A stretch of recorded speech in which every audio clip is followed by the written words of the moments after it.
Howdy, y'all, and welcome back to Playmakers Corner podcast.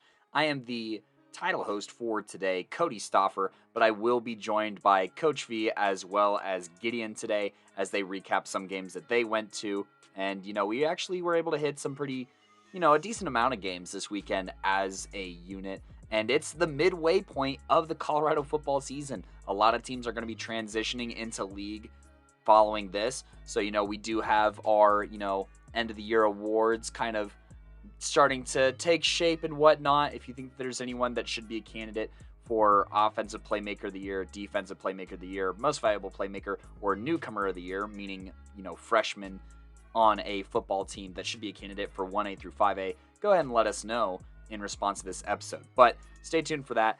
In this episode, we are going to go through the Thursday games, Friday games, and Saturday games as we typically do in the first half of the episode. And then in the second half, we are going to discuss Playmakers of the Week as well as power rankings. So, with all of that being said, let's go ahead and dive into this here and talk about what happened here on the Thursday scoreboards here before I do some big-time summaries. And quick recap, Mountain Vista goes on the road against, I want to say, a Florida team in University and absolutely dominates. Austin Materzuski has one of his best games, if not his best game of the season, going 17 of 21 for 4 touchdowns, 313 yards, and no interceptions. The ground game was okay, picking up 2 touchdowns between Chris Smith and Jack Blyce, but really the air attack was just going absolutely nuts. Sean Conway caught for 100 yards. Japri Jennings caught for 82 yards on 5 receptions. Conway, that is, having 3 receiving touchdowns. And, just spreading the ball out very, very well in this absolute domination over University. That is a team from Orlando. So that was one of the big ones. Then, Heritage, they get another win on the season over Rampart here. Heritage primarily fueled by, a decent showing from Noah Shen, I want to say is how you say it, or Noah Schoen, 6 of 11, 118 yards on the air, and a QBR of 122.5, and then 3 rushing touchdowns, sending these Eagles flying high over Rampart. In some 3A news, Summit continues their undefeated season here with a big win over Wheat Ridge here. Jack Shearholtz having a phenomenal game, going 22 of 29, 3 touchdowns and no interceptions, and then also toting the rock 16 times for 133 yards and 2 scores. So that's a Playmaker of the Week kind of performance over Wheat Ridge here that just didn't have a whole lot of answers to Jack Shearholtz here. Moving on, Thunder Ridge, we even got some interesting information here that there was a quarterback change to end this game. But the Thunder Ridge defense did play phenomenally here. Tevin Stokes, in his first varsity start, had some struggles here, throwing 4 interceptions, but he is a freshman, so I think that this could be an upwards trend here. And then Braden Monroe had himself a solid game, 7 receptions for 69 yards. And overall, just a very hard-fought game by the Chaparral defense and, holding this Thunder Ridge attack to only 21. But I believe both these teams will be heading into league play next week as well, so that'll be something to keep an eye on.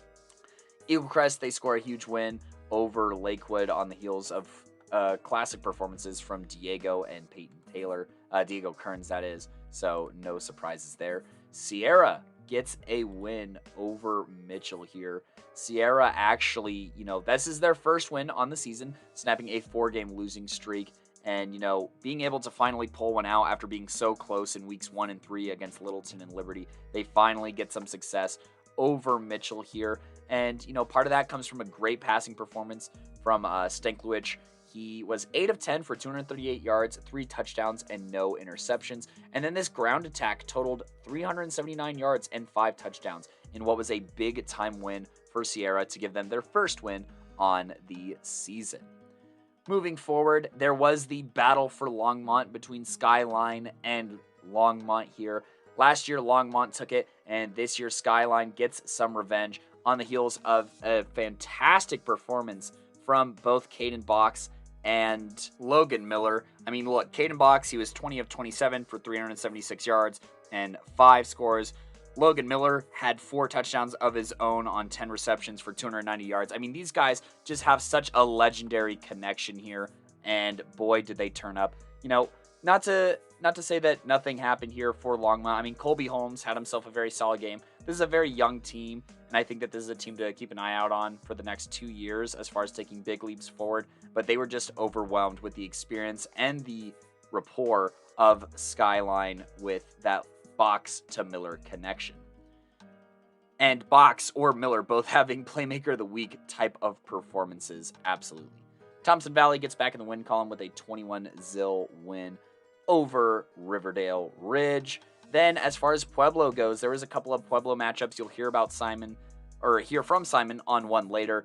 But, first there was Pueblo County versus Pueblo Central. Pueblo Central outlasting Pueblo County 44-28 to get the dub. This was in huge part thanks to a ground game that included Amari Brown's 26 carry, 301 yard, 3 touchdown performance for Pueblo Centennial. Pueblo Central, my bad. Looking forward to the Pueblo Central versus Centennial game. That's what's on my mind on October 7th.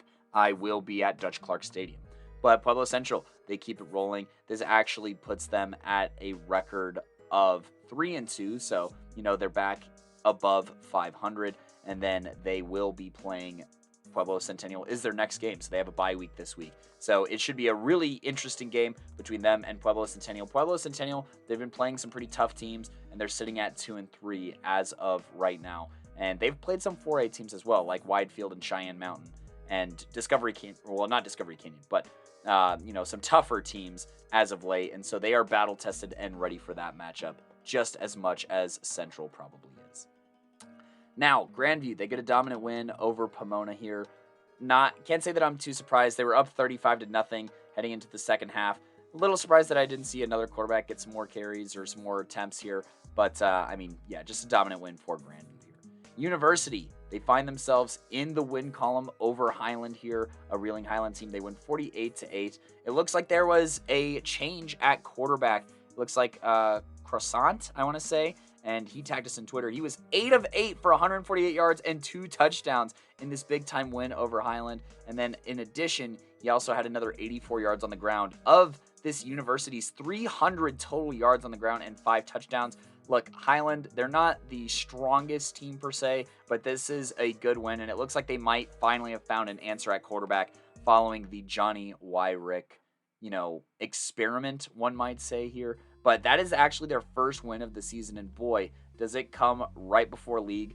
I think that if they hit their stride correctly, they have a chance to compete for league, but they are going to have to probably win out or only lose maybe one more game if they do want to make the postseason for the second year in a row. So good on University finally getting back into that win column and maybe having a solution at quarterback here. Now, last but not least, well, I shouldn't say last but not least, but the most exciting ones that we didn't attend was, the Pine Creek versus Mullen game. This game was crazy. I don't know if anyone saw any footage of this, but it was so foggy that people in the stands couldn't even see the field.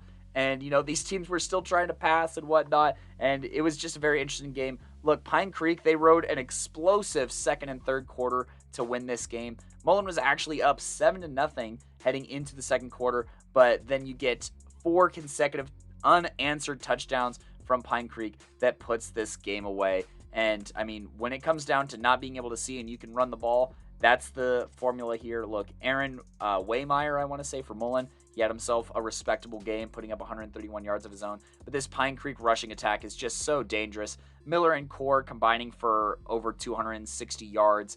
That's really hard to combat. And so, it just be like that sometimes. And Pine Creek wins this epic fog bowl of sorts, thanks to, contributions from all sides of the ball, obviously running the ball very well, but special teams and defense also playing lights out following that first quarter, basically.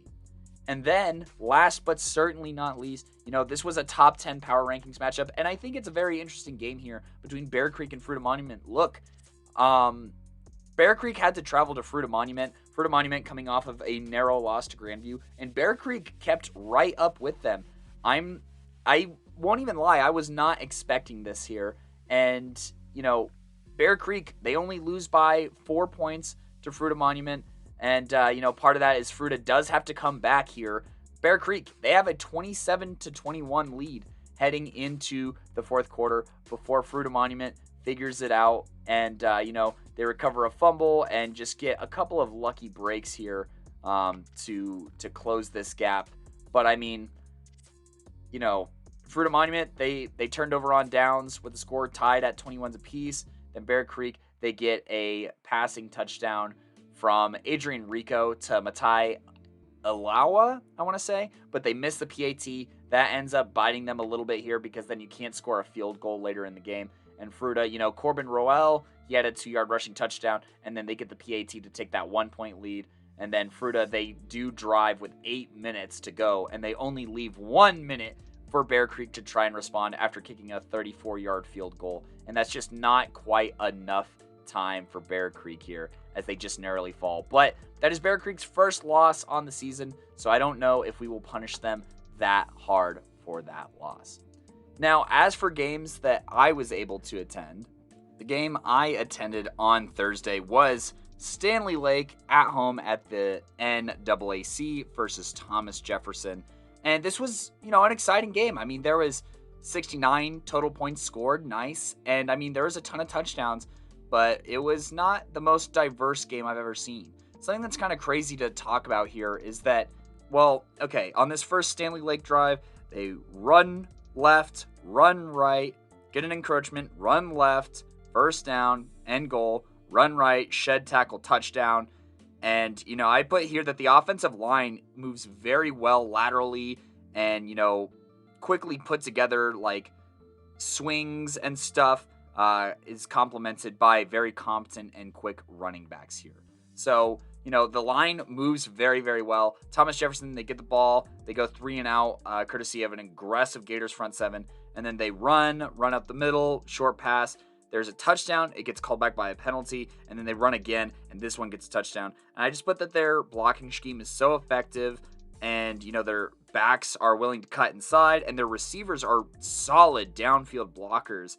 And, the walls that they create and the lanes that they create are just, so easy to navigate, and then the backs that they have are able to get to those spots in time. Thomas Jefferson on their next drive, they commit to the interior run and find success, with short gains or eventually ripping off a big one up the middle to pull it back within a single touchdown. Standley Lake, they continue to run on the outsides here, just absolutely gashing the Spartans. They cannot stop this Gators rushing attack. And eventually the Gators go up 21-7. Thomas Jefferson, they respond. They're getting good blocks. The blocks are getting downfield as well. And then they eventually do a toss left to bring the score 21-14. And then with 6 minutes and 8 seconds left in the first half, Thomas Jefferson finally found a way to stop the Gators. But it's a shame that the way that they found it is actually illegal. They get called for 12 men on the field on one of the only tackles for loss that I saw from either defense on the night. And the Gators eventually grind it out and score again with 5 minutes left in the half. Braden Smith, he had a phenomenal game here with, only carrying the rock 4 times, but scoring 3 of those times and ripping off some long gains, including that 31-yard run prior to half. Thomas Jefferson, look, they tried driving here, but eventually they call their first timeout with 1:27 left in the half, and this is just not an offense that's designed to score very quickly. I don't think that they have a ton of faith in their junior quarterback, Doran, and they even try a toss to Herbie Martin at the end of the half to try and score, and he tosses up and it gets intercepted. So at halftime, Standley Lake very in control of this game, it feels like, and they're up, 29-13, I suppose. And Thomas Jefferson, they really needed to score at the end of the half, and they needed to score coming out of the half. In the third quarter, Thomas Jefferson, they have the ball for 6 minutes, and they eventually score, but they do miss the point after touchdown here. And, Standley Lake takes up the rest of the quarter here and scores and gets a 2-point conversion. So they are riding high right now. Thomas Jefferson, they have 6 minutes and 47 seconds left. And they just, like I said, the offense is not designed to score quickly. And Thomas Jefferson ends up losing this game eventually with Standley Lake just being very opportunistic and gashing this defense along the outsides. They win 43-26. Notable performances from this game: Herbie Martin, despite the interception on the toss, still had 3 touchdowns for the Spartans and 155 yards. And then Damon Ramos had the other rushing touchdown for TJ. And then for the Gators, They ran for 6 touchdowns, like 10 touchdowns in this game. That's insane. It's absurd. And yet it was still just a little bit of a snooze fest with the rushing attacks. But I mean, Standley Lake, they run for over 400 yards. Blake Stout puts in a really good case, just with his constant 14.4 yards per carry, ending in 244 yards. On the defensive side of the ball, I do want to give a little bit of a shout out to Jackson Fowler, I believe, for the Gators. He had 14 total tackles. He was flying all over the field. And then, they did total up for 7 tackles for loss. Cannon Frost, somebody who also played on offense, he had a couple tackles for loss. And Brecken Geyer for the Gators also had a couple of tackles for loss. And then Liam Smar is credited with a hurry. And then Cannon Frost also had an interception. That was that pop fly to end the first half here. So, they got some good plays out of it. Thomas Jefferson, on their defensive side, to be fair, Tepper Brown had a tackle for loss. And, Shabazz, he's been doing his thing all season, and he ended up with 8 tackles, especially because they were running so many sweeps. But, I mean, just the interior line just was basically a non-factor because they just kept running around that Thomas Jefferson front. And so, Standley Lake, they got to be feeling pretty good here heading into league play. I think that this record is even better than what they had heading into league last season. So they've got to be pretty stoked. Thomas Jefferson with some serious questions to answer. I don't know if this is a playoff team for the 3rd season in a row. But Standley Lake, they're 4-1. They have wins over 5A teams like Westminster and North Glen. But their league will test them as they will have to play Golden, Bear Creek, and Dakota Ridge. And then, I think that Heritage and Grand Junction could also be challenges as well. But that was the Thursday game that I attended. I'm going to go ahead and pass it over to Coach V, who attended the Cherry Creek and Regis game. All right, what's good, y'all? Welcome back to the Playmakers Corner podcast. I am one of your hosts, Simon Villanos, and I went to this Cherry Creek versus Regis Jesuit game here on September 22nd, 2022. This was a battle of top 5 teams in 1A. Cherry Creek obviously being number 1 and your defending state champions. And Regis Jesuit, a top 5 team, having upset Valor in recent weeks and looking to potentially get another upset in this game. And so here's how this game went down. To start this game, Cherry Creek would actually get the ball first. And you know what? They've had one would say a carousel of quarterbacks. Obviously there's that thing in the press conference before the season at Media Day where Coach Dave Logan did say that they would try to, work with a couple different quarterbacks, see who would fit.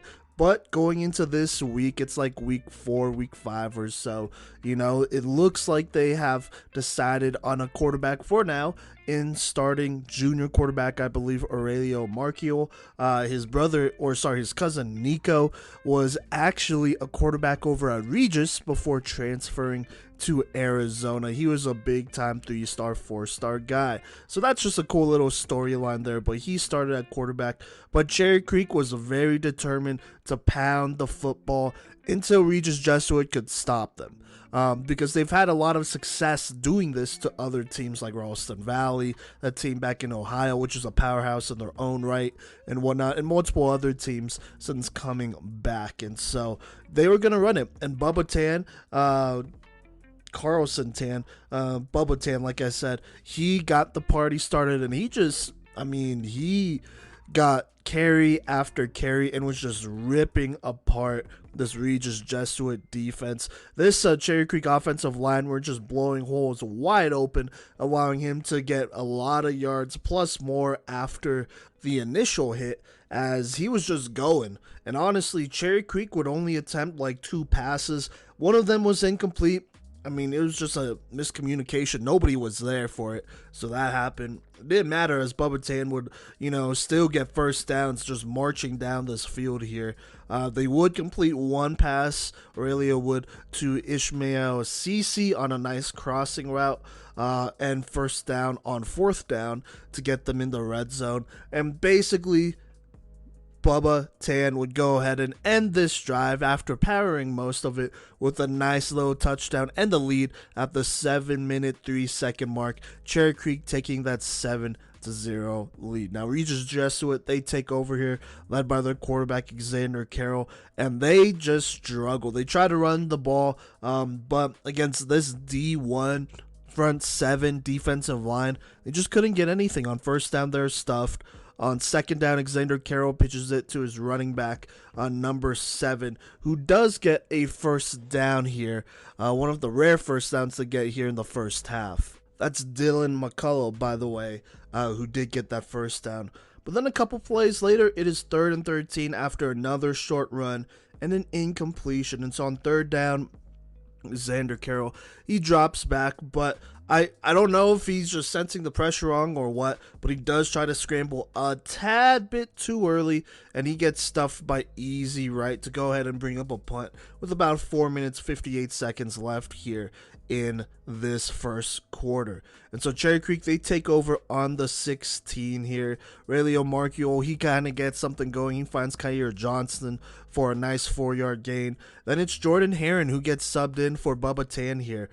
Kind of the lightning to Carlson Bubba Tan's thunder, if you want to say. But he gets a couple carries, makes it 3rd and 1, and then he breaks a 50-plus yard run here, gets them a first down in the red zone. And they go ahead and try to take a shot to Ishmael Cece on the fade route.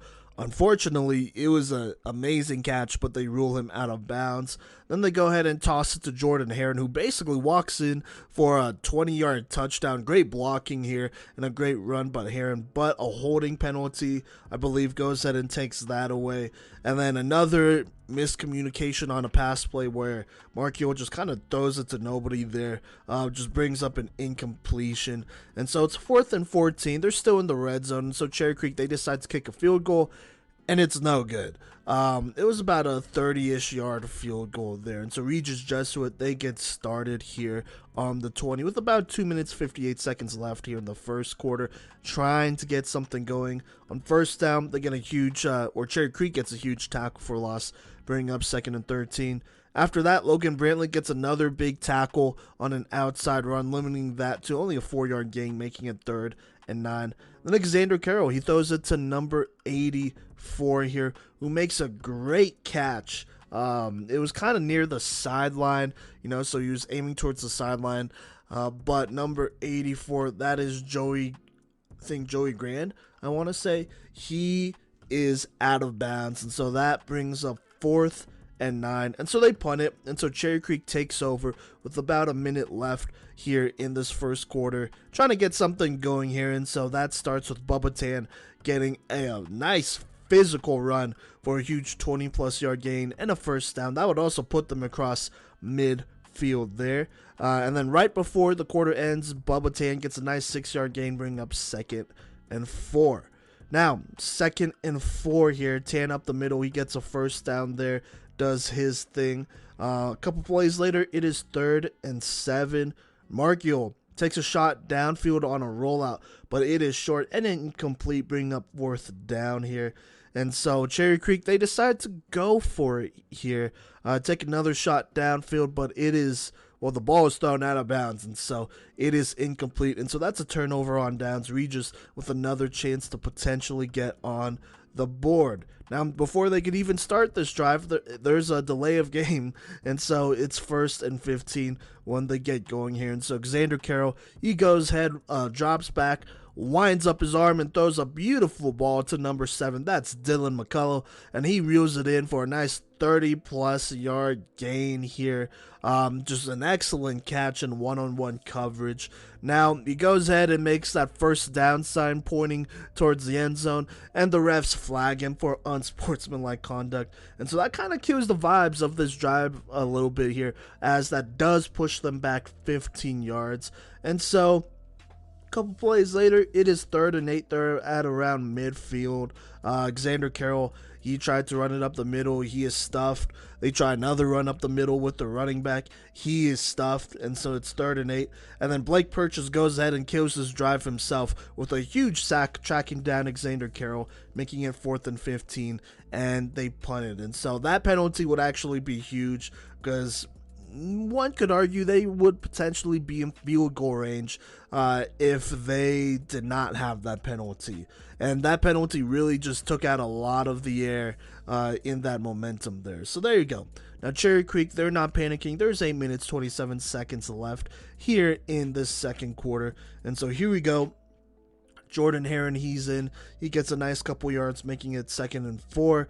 Another play after that, he pops it out outside, gets a first down here. And they're moving down the field pretty well. Markio finds Kyer Johnston again for a nice 3-yard gain.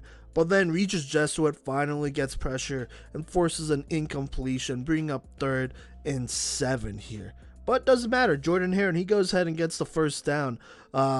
Just running through wide open holes here. But a penalty is thrown here, and they throw it on Regis, and so that adds on 15 more yards going across midfield here. Heron, he gets another nice run, short run here I should say, gets about a yard, and then Aurelio Marco, he finds Ishmael Cece for a nice throw for a first down. That would put them on the 27. Then Bubba Tan, he gets subbed in here, gets nice 5 yards on a carry right up the middle. They go back to that. That makes it 3rd and 2 here. And then they go ahead and put Jordan Heron back in. Give him the ball. He runs it inside, then bounces it outside. Great blocking by the tackles here and by the linemen of Cherry Creek as they go ahead and seal that outside edge off. And he just runs in 20 yards for a touchdown and the 14-0 Cherry Creek lead with about 3 minutes 54 seconds left here in the half. But then Regis Jesuit, they finally find some life on the kick return as number 17, DeAndre Barnes, goes off. He goes 70 plus yards to the house for a touchdown, making it a 14-7 lead as Regis finally gets on the board here. Now Cherry Creek, they have 3 minutes 36 seconds, plenty of time to go ahead and drive down the field here. And that's what they do. They rely on Jordan Heron a lot. They give him a couple carries. He gets them a couple yards. Then they go ahead and throw a screen to Jordan Heron, and he gets a nice 15-plus yard gain crossing midfield, getting them to the 35 here. After that, Markio, he finds Kyer Johnston on a nice out route. Gets about 15 yards. That puts them in the red zone. Then Jordan Heron, he runs up the middle for another first down, consecutive first down. That puts them about at the 5 with 56 seconds left. Call a couple timeouts, a couple plays happen, try to throw the ball, including one where Markio throws to the corner to Ishmael Cece. Makes a great catch, Cece does, but is ruled out of bounds, unfortunately. Doesn't matter as Jordan Heron on an outside run goes ahead and scores another touchdown as Cherry Creek leads 21-7 with 44 seconds left. Now, Regis, they try to get something going, but ultimately it is shut down as Blake Purchase unblocked just completely lays out Xander Carroll on his second sack of the night, and that would basically kill that drive and end the first half here. Cherry Creek leading 21-7, not quite out of hand. If Regis could get some things going here, then they would be in a very nice spot, and Regis fortunately would take over here to start the second half, and that would be big as they start to put together a nice drive here, getting the ball out quickly, getting a couple of nice runs here once that passing game opened up. And that's really what they do. One of the bigger plays they do have is when Xander Carroll, he's feeling the pressure. He goes in and flips it to his running back, Aiden Chase, number 6, who gets a nice first down on a 15-plus yard run that would get them across midfield. It was a great heads-up play by Xander Carroll to avoid another sack and keep this drive alive. So there you go there. A couple plays later, Regis Jesuit finds themselves in another tough situation. It is like 3rd and 12, and Xander Carroll, he throws a great ball on the comeback route to his receiver, number 7, that's Dylan McCullough, and he gets them a first down, keeping this drive alive. Then number 6, that's Aiden Chase, right after that gets another run to go ahead and get another consecutive first down, putting them in the red zone here. And so they have a chance to go ahead and score here. And they use all 4 downs, and on 4th down, it's like 4th and 7. It comes to a pass play. I believe Carroll, he aims for DeAndre Barnes, but he is laid out by a couple of Cherry Creek defenders. Pass is broken up, and so that's a turnover on downs. And that is a big, and I mean big hit to Regis Jesuit's confidence here. Had a chance to make it a 1-score game, had a very long drive, completing multiple passes and completions and runs here to go ahead and get multiple big-time first downs on 3rd and 4th down, only to come up empty. And so Cherry Creek, they take over and they go ahead and put in a new quarterback to start the second half here. And that is number 15, Brian Rudden, a senior quarterback, one of the lone senior quarterbacks actually on this Cherry Creek roster. Also, by the way, in the Instagram updates, I said it was Ben Starr, so my apologies on that. But anyways, Brian Rudden comes in and he kind of gets this thing going. They have Jordan Heron in, he runs the ball, but then Rudden, he takes aim for Ishmael Cece, who just gets wide open. I watched the play multiple times.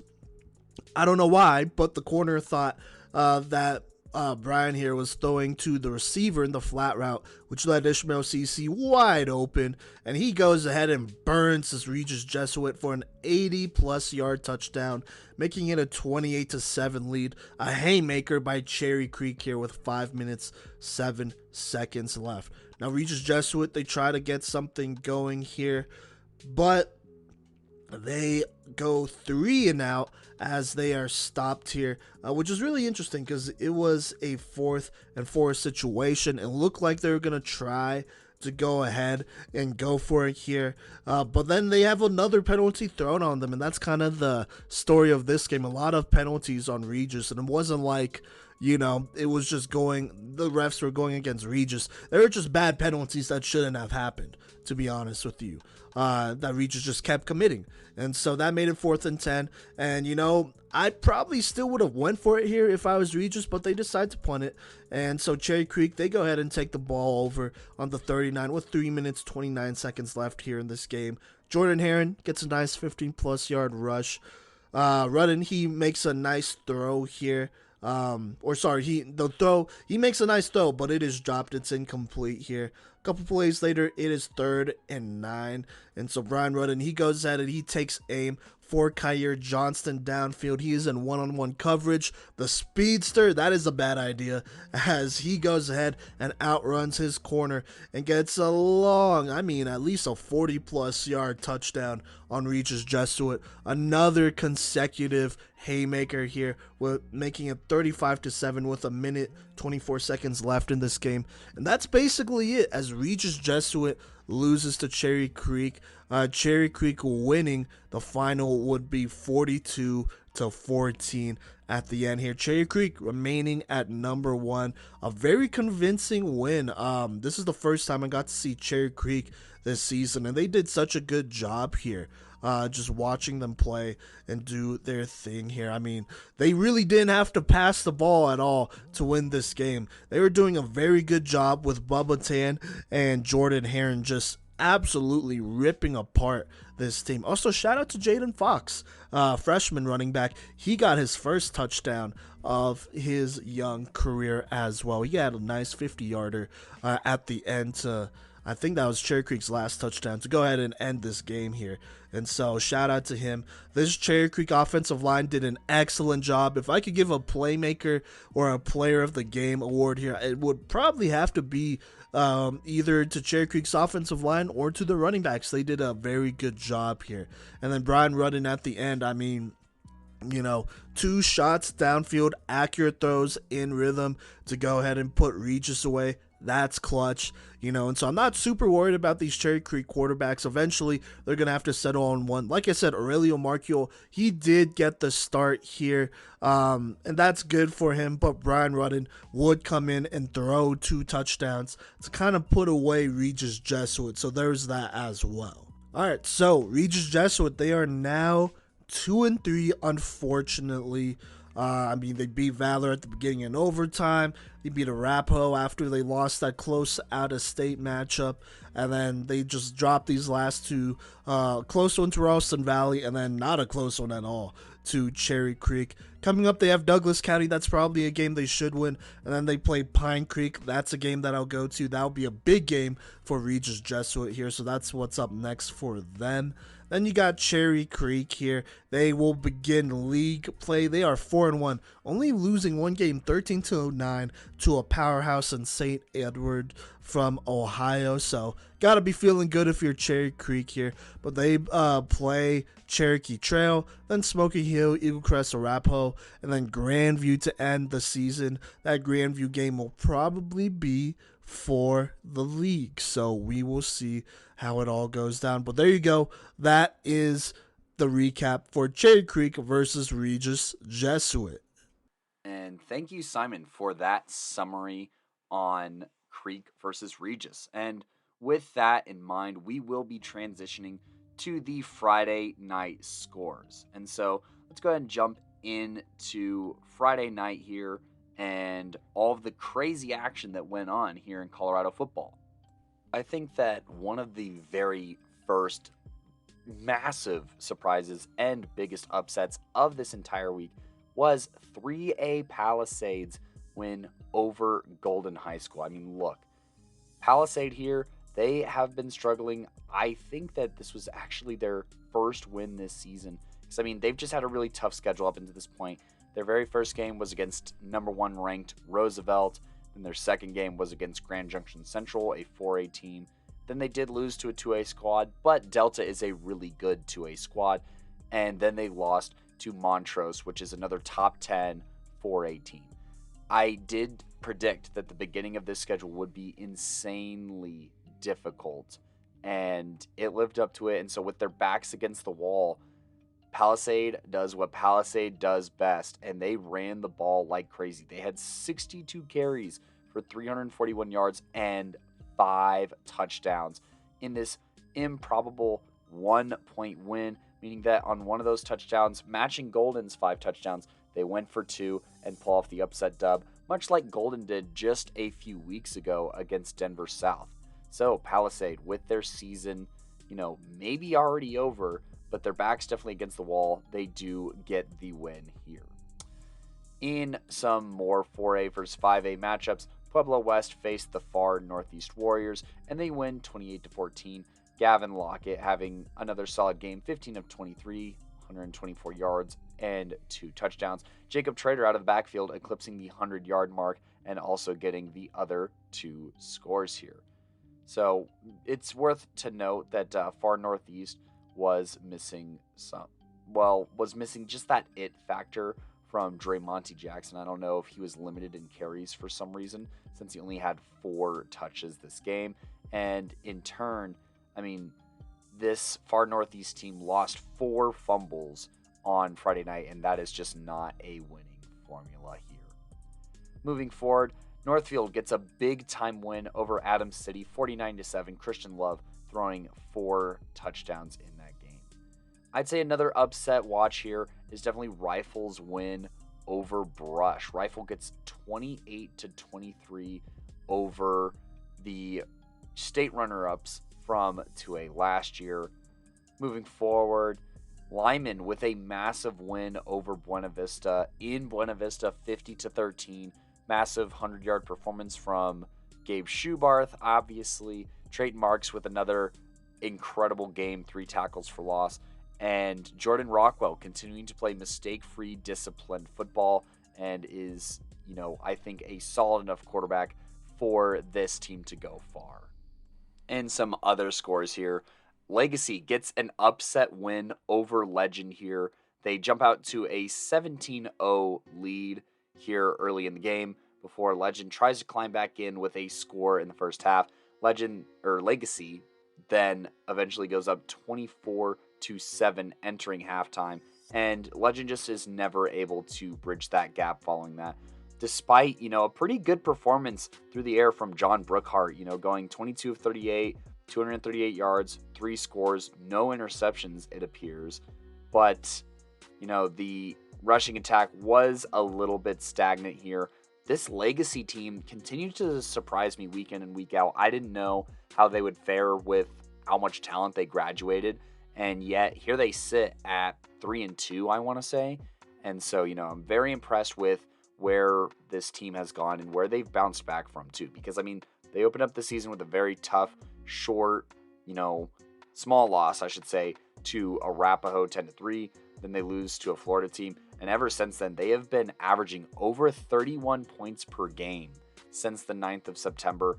And they're about to enter league play. And I definitely think that they're going to push Mullen for that league title. And a huge part of that is Cullen Lerma. 8 of 14, 111 yards, a touchdown. Not too bad. But really, his rushing attack, 23 carries, 156 yards, and 3 touchdowns. I think it just opens up so many opportunities for other guys. Brandon Sanchez also having a good game, averaging 6 yards per carry. This legacy team is just coming together at the right time. You have 6 different guys catching passes on this offense. The turnovers are very limited. Cullen Lerma with the only fumble lost. They're just playing very clean football. They're getting some help from their defense, and some, developing guys are stepping up. Amari Bursey comes to mind with, an 11 tackle, 3 tackle for loss performance along with a sack. They had 2 sacks this game. Just in the trenches, they're doing a very good job against solid teams. Now, moving on in 3A news, Kennedy gets their first win here against Littleton, and Littleton gets their first loss actually in, a win that maybe not everyone saw coming, but boy, Kennedy reminded everyone of their offense from last year and what that meant. Isaac Cisneros, 4 touchdowns, no interceptions, little low on the completion percentage, but boy, did RG3, Ron Gallegos III, and I'm not trying to steal the patent from Robert Griffin III. There's got to be some other way. Ron G3 or something here out of Kennedy. He benefits massively. 4 receptions, 153 yards, long of 97, and 2 touchdowns. I'm pretty sure that Ron also took a kickoff back to the house. Yeah, 1 return for 88 yards. And so he just went ballistic, finally had his chances in this game. This Kennedy offense really opened up. And Noah Herrera also of this Kennedy defense stepped up, as did Gabe Little. Noah himself having 2 interceptions, and Gabe Little recording 3 sacks, 4 tackles for loss, and 13 total tackles against this previously undefeated Littleton squad. Moving forward, I think that a really interesting game was Prairie View versus North Glen. Prairie View actually holds on to this one, getting what I would call an upset win at home over North Glen, 21-14. Moving forward still, Woodland Park gets a win over Colorado Springs Christian, 31-0, and is still gunning for that sole possession of number 10 spot. Big game between them and Manitou Springs coming up. Strasburg, they get a huge win here, running for almost 300 yards. Zach Marrero especially impressive against Bennett. 16 carries, 221 yards, 2 touchdowns. Thomas Devlin with 3 rushing touchdowns of his own. They only had to complete 1 pass in this game.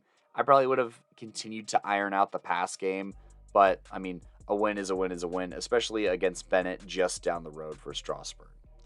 Now, in a very exciting 3A versus 4A game, Lutheran here, they lose to Montrose, but I think that they put up a pretty good fight here. And Lutheran, they actually get on the board first here with a Ryan Kenny touchdown in under 2 minutes. But then, Montrose, they take their time scoring. They eat up about 4 minutes of this clock to tie the game. And so Lutheran, with 6 minutes to go, they score in another 2 minutes to go up 14-7.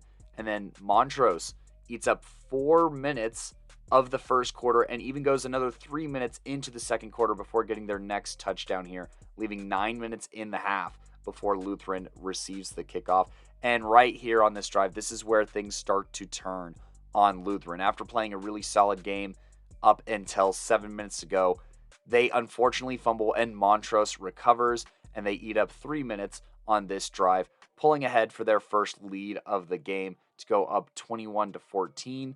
And then the defense for Montrose playing really good and figuring out the Lutheran offense, forcing a Lutheran punt here. And so then Montrose gets the ball once again and goes up 28-14 with 2 minutes to go in the first half. Granted, Lutheran does kick into gear here, and Reich and Doggard passes for a 16-yard touchdown just prior to half, but they do miss the PAT. Lutheran is down 28-20 once we reach halftime, but Montrose does get the ball to start, and they rip off a long run to go up 35-20 within the first minute of the third quarter. Now, if you're Lutheran, you're down by 2 scores, and you really got to figure something out here. But unfortunately, Lutheran fumbles the football very, very early on this drive. Montrose not able to recover or, capitalize, I should say, off of that fumble that they did recover. And Lutheran forces a turnover on downs with 8 minutes to go. But after 4 minutes, Lutheran themselves turns over on downs. A little bit of, defensive play here through the rest of the third quarter here. But then in the fourth quarter, I think that Montrose puts the final nail in the coffin of this game as they do score a touchdown with 7 minutes to go up 42-20. Lutheran would score one more time in this game, not getting the 2-point conversion. And Montrose, getting the ball with 4 minutes to go, runs out the rest of this clock. Now, Lutheran here, I don't think that this is not a loss that I'm going to punish very severely, but I definitely think that this is a winnable game if you subtract some mistakes from some of these guys here. I mean, Ryan Kenny and Riken being the two guys that touch the ball the most, both losing fumbles in this game, definitely hurts you quite a bit. Riken, he's got to complete some more of his passes. He ended up 13 of 27 on the night, 264 yards and 2 scores. Ryan Kenny, he had a very solid average, as did this rushing attack, honestly, averaging 5 yards per carry on the night. Like I said, they were able to score 4 times, but I mean, just with the amount of turnovers that they have and the really long drives by Montrose and the long runs that this defense allowed is what lose Lutheran this game.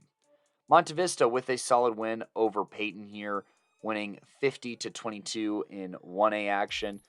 In maybe not the most exciting game, but, on the 4A level, there was a game between Falcon and Lewis Palmer. This one went down to the wire with Falcon ripping off a long play here to win the game. It was tied at 14 apiece, in this fourth quarter. But then with under a minute to go, there's a 34-yard pass completed for a touchdown for Falcon to go up 20-14 and ultimately clutch this game. Now, in a crazy high-scoring game, you have Air Academy versus Coronado, and this game had 35 combined points in the first quarter and another 35 combined points in the second quarter. So Coronado, they were up 21-14, and then Air Academy tied the game up at 35 apiece at only halftime. Then Air Academy rode a 20-point third quarter to jump ahead 55-35, but Coronado was down and not out, scoring 21 points in the fourth quarter to try and tie this game up or even take the lead, but Air Academy did get the one touchdown that they needed to go up and win 63-56. In this game, I mean, there's a couple of passing touchdowns. There's some trick plays going on. Look, Doherty here for Air Academy, 10 of 16, 161 yards and a touchdown. But Sam Beers, 31 carries, 381 yards, 6 freaking touchdowns, and then 1 for 1 for 72 yards and a touchdown as well on a trick play. Look, Joey McLaughlin on the receiving end of that 72-yard touchdown from Sam Beers, totaling for his 113 yards on the night. Just so much offense going on here. Over 600 yards of offense on just the Air Academy side here. And Coronado, I don't have any other stats, but man, they did put up 56 points. Sam Beers putting together a Playmaker of the Week kind of game. Now, for a really crazy game on the 5A level, huge matchup between two really good teams here, Rowson Valley and Valor. And, Rowson Valley playing, a little bit of a comeback role last week. They would be on the other side of this one. They jump out to an early lead here, and, they're leading 6-0, eventually go back down, and then they score a field goal before half to go up 9-7. And then on their On their opening defensive drive, they do force a Valor punt, and they capitalize off of this with a 1-yard rushing touchdown from Logan Madden. They go up, they get up as much as 23-7 in the fourth quarter. And Valor here with, they get the ball with 11 minutes to go, and they just put together a really good drive here in 5 minutes, convert on a 2-point conversion. Asher Weiner here with a 1-yard rushing touchdown, and then Trey Stott with a 2-point conversion. Successful to bring this score within 8 points. Big time. Then the defense steps up, forcing Ralston Valley to punt in basically a minute. And Valor Christian, with the help of Keith Bell Jr., gets into the red zone. And Jake Kreckler eventually capitalizes here with a 10-yard rushing touchdown. But Valor, they fail the 2-point conversion with 3 minutes to go. What are they going to do here? Well, they're going to onside kick, and it's successful. They recover the onside kick on Ralston Valley's 48-yard line, and with, 2 minutes to go, they get a couple of big plays here, and they get a 36-yard rushing touchdown to go ahead and take the lead with just about a minute to go. Ralston Valley not left with enough time, and after being up 23-7 at the top of the fourth quarter, Valor Christian shows some serious grit and gets a much-needed win for both their confidence and their season. They end up, having more plays than Ralston Valley. They have 9 more first downs, less penalties, more possession time by about a minute, and Asher Weiner here with his first full start here at quarterback is what I want to say is the biggest impact of that Liberty game. He has an all right performance, 8 of 13 and an interception, but really on the ground, I think that some of the things that he was able to do and just his athleticism helps, lead this Valor team and his, just passion and fire here. He is a 3-star recruit. He has 17 carries for 62 yards and a touchdown. Gabe Sawchuk finally looks to get going here. 10 carries, 117 yards, and 2 touchdowns. And overall, this Valor team, they do run the ball 46 times for almost 300 yards and 4 touchdowns. Just lots of patience in this game. And, this Ralston Valley team, they just have to be able to close this game out. They know what it's like to come back in that situation, basically that exact same situation as they did against Regis last week. So for that, they will drop just a little bit for, letting Valor back into this game. But I mean, it's a quality opponent. I think that either of these teams can beat each other, which is, encouraging for both these and potentially a playoff preview. Speaking of playoff preview, I'm not sure if this necessarily is, but Fairview outlasts Douglas County here to win this football game. Zach Lewis with an incredible 23-carry, 127-yard, 2-touchdown performance on the offensive side. And then, on the defensive side of things, holding this rushing attack of Douglas County to only 4 yards per carry, headlined, I would say, by, Fairview doesn't really have great tackling stats, but, still a good win for Fairview. A close win, mind you, but a win is a win is a win. Florence reigning on Faith Christian's parade here with a 48-7 win on the road, sparked, or I should say highlighted by 41 first half points. Levi Paxton, solid 5 of 10, 143 yards, 2 touchdowns, no interceptions, which is good. And this, Florence rushing attack looking pretty solid here and looking like the versatile attack that we were expecting. North Fork here with a win. After only leading 14-12 over Cedar Ridge at halftime, they score 10 second half points, and they have 260-plus yard rushers, one being Dylan Prescott with 168 yards and a tutty, and then Hayden Moreno, Hayden Moreno running for 182 yards and a score in this win over Cedar Ridge that they pull away. Durango versus Meade. Durango gets a big win over, Meade in a revenge game here, I would say, winning 42-14. It was really close heading into halftime, but then Durango just pulled away through ferocious defense and great rushing attack here, scoring 5 touchdowns on the ground and then also a passing touchdown from Tyler Harms in this game. Kent Denver, they continue to have conversion problems, losing to Sterling 28-26. My bad. And, missed PATs. This was, a little bit of a red flag in the first week of the season where they lost to Platte Valley, and now they have lost to Sterling. Ken Denver's season looking pretty dim right now, But moving on, in some 5A action, Highlands Ranch High School with a close win over Smoky Hill. Highlands Ranch, leading 10-8 at half, and then shutting out this Smoky Hill offense for the entire second half as they go on to win 17-8. They have a nice performance out of Brady Shufford here, who has 109 yards and a touchdown. But really on the defensive side, there are a couple guys to talk about. Jason Wissell, he has 10 tackles, including 1 for loss. Eric Schnittker, I want to say, has a 7 tackle, 2 tackle for loss performance, including, just getting into that run game and just disrupting the flow. As far as sacks go, Brady Shufford, he also gets it done on the defensive side, contributing for 1 of 3 sacks. Jason Wissell also having 1 of his own. And then this, Highlands Ranch defense forcing a ton of turnovers. They had 3 forced fumbles. They did recover 1 of those. And then they also had 3 interceptions, 3 pass deflections.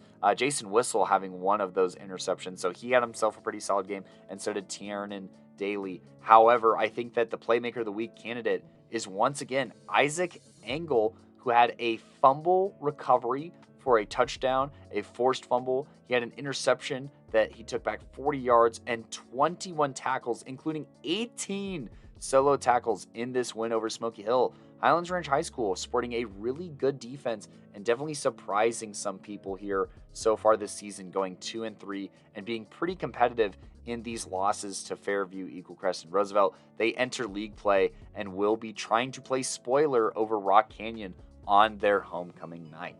Speaking of Rock Canyon, they did play Arapahoe High School, and they avenged their loss from last year with a 28-17 win. Huge performance from Aiden Duda, 27 carries, 157 yards, no scores, but a guy who did find the end zone a couple of times, DeAndre Horn. He had 3 receptions for 43 yards and a massive high-pointed ball touchdown for 1 of those scores. And then he also took a kickoff return, I want to say, it was a punt return to the house for another touchdown. So really solid game out of DeAndre Horn here. They finally have him going. He hasn't really been, the biggest impact guy, but, Rock Canyon here, I think that they're firing on all cylinders. Luke Winogle having one of his better games, 5 of 10 for 79 yards, 2 touchdowns to only 1 interception. And, Arapahoe here having a little bit of a worrying start. 2-3 with their only wins being those first 2 wins. They are currently on a 3-game losing streak and go against a 2-3 Smoky Hill to start league play. Both of those teams desperate for a win. Fortunately for Smoky Hill, fortunately for Arapahoe, it is at home. Bouncing a little bit back to 2A action, you had Berthoud versus Lamar here. Berthoud with a big third quarter here to pull ahead and get ahead 18-14. That go-ahead touchdown was from Alex Larson with just under a minute in the third.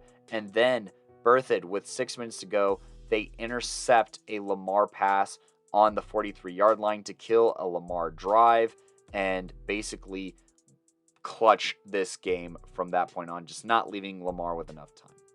Pueblo Centennial, they lose a very close one to a solid Discovery Canyon team. They are 2-3 heading into, they have a bye week, and, there will be the Battle of the Bell rivalry game that I will be attending on the 7th of October against 3-2 Pueblo Central. So it should be a pretty good game here. But Discovery Canyon, kudos to them for clutching this game 24-21. Now, another team that had a solid defensive performance was Harrison in their win over Canyon City. They hold Canyon City to just 6 points, winning 26-6, and a massive performance from Davis Voss here. 10 total tackles, 5 tackles for loss, 2 sacks, and just being super disruptive. This Harrison front 7 in general was just potent, having 13 total tackles for loss in this game. Rounding out the news with some 4A kind of action here. 4A, 5A action. Chatfield, they win the rivalry against Dakota Ridge 43-30, scoring 6 touchdowns. Jake Jones being responsible or having a hand in all 6 of those, throwing 4 touchdowns to just a pick and rushing for 2 touchdowns as well. Brock Narva having an incredible 6 reception, 136-yard game for 3 touchdowns. And this Chatfield defense forcing 1 turnover on Palladino here and also forcing 2 fumbles. Forcing 2 fumbles in this game as well. So Chatfield suffocates Dakota Ridge and gets into the win column for the first time this season. Once again, the most dangerous team is, one that needs to win a football game. They are currently 1-4 and prepare for league play. And, if they can go 3-2 in here, there's a chance that they make the playoffs, but they have got to be ready for a league schedule, but they could potentially start off 3-0 depending on if Arvada West is looking to bounce back or not. And then finally, the last action of Friday that we didn't attend, I should say, was Ponderosa versus Palmer Ridge. I am still a little sad that I did not attend this game as it looked like an absolute thriller. It was 20-20 at the end of halftime, and this was versus our number 1 and number 2 power ranked teams here. And, Palmer Ridge, they hold on to win this game. Zach Stryker of Ponderosa, he has a very solid game, scoring 4 touchdowns for Ponderosa here. And, putting up a solid stat line, only throwing 1 interception, completing like 55% of his passes. Sean Davis also had a pretty solid game on the ground, running for 98 yards on 18 carries for Ponderosa. And, look, this was a battle of 1 and 2, and Palmer Ridge shows why they've been here before, why they're number 1, as, Gator Robinson totes the rock 30 times for 215 yards and 3 touchdowns against a really tough defense, showing that durability, showing that power. And, Derek Hester also having a really solid game here, rushing for 2 touchdowns of his own, but also, throwing a touchdown as well. As Palmer Ridge scores 28 points in the second half to Ponderosa's 14 to win this matchup. Now, as for games that we attended, I am going to first talk about Fossil Ridge. Traveling down to Arvada, I went to the NAAC for the second night in a row here, and unfortunately was not much more entertained. I'm going to go ahead and just kind of go through the first half highlights and then talk about my takeaways from this game. Fossil Ridge, they start with the ball, and, Colton Pollock, he's stepping in here for an injured Tyler Kubat, typically a running back, and boy, was that pretty obvious when watching this football game. He's just a very special runner, able to change direction very, very smooth, I would say, and is just a really nice athlete in general. And boy, did he deliver on this Friday night here as he ran rampant. But anyways, on this opening drive, he gets a few direct snaps and a few runs. He misses a pass, but then, back-to-back direct snaps eventually leads to Fossil Ridge getting a score here. Arvada West, they get a ball or possession with 9 minutes and 11 seconds in the first quarter. And so there's a 9-yard run and then another run for a first down. Ethan Cook recovers a bad snap and finds Brady Witherspoon on a cross to midfield. And then they're trying to run to set up the pass on this drive, but then a pitch right on 3rd and 1 goes terribly awry. And on 4th and 8, Cook, they try this pass here and they lead the receiver a little too far on a seam route, and Witherspoon gets clobbered, forcing a turnover on downs with around 7 minutes to go. Now, Mac Bustede, he gets a screen here to open up this Fossil Ridge drive, but then Pyatt for Arvada West blows up the run, and after 2 overthrows, they are forced to punt. Now, Arvada West on their own 23 with 5 minutes in the first. Cook shows good touch on a pass for a first down, but then another high snap eventually cost this A West possession. I don't know what was going on with the snaps for Arvada West tonight, but it would bite them in the butt. Because Fossil Ridge, after getting the ball, they tuck and run with Pollock here, who shrugs off a tackle, gets a first down, then they have a handoff for a first, and then a keeper for a touchdown, and just like that, they are up 14-0 with 3 minutes and 14 seconds in the first. Now, Arvada West, they get the ball here, run the ball, then they throw a running back wheel for a first before 23 on Fossil Ridge gets a tackle for loss. Then after a quick pass and a false start setting up 3rd and 8, there is a slant that just needs more juice, and it doesn't quite convert here. So Fossil Ridge, they end up getting the ball, and, talking about the end of the first quarter here, it starts to wrap up here with Fossil Ridge on their own 23-yard line. I just say that the Arvada West passing game is just a hair off, and the linebackers cannot keep up with Pollock. Now in the second quarter, they eventually get to the ball to the 39-yard line. They run for a first down, run for 8, then 22 breaks left for a nice first. There's a nice downfield block by, I want to say Trek here, but that may not be correct. But anyways, the quarterback keeper sets up first and goal, and then there's a big time sack by Chance on Arvada West team, and then an interception by Hamblin to save this red zone trip and still give Arvada West a chance, avoiding a 21-0 hole. But nothing comes of this possession, and they end up getting sacked on third down and have to punt. Fossil Ridge with 7 minutes and 2 seconds on their own 49-yard line. They get a huge pass to number 89, Dominic Leone, who wins a jump ball down the right sideline to get on the other side of midfield. And then there's a couple of runs for a first down. And after a false start, Fossil Ridge does have the ball on the 7-yard line going in. And, Colton Pollock, he eventually finds Dominic Leone again to conclude this drive on a whip route for a 21-0 lead with 4:50 in the half. Arvada West, this is a pretty good description here of a pass.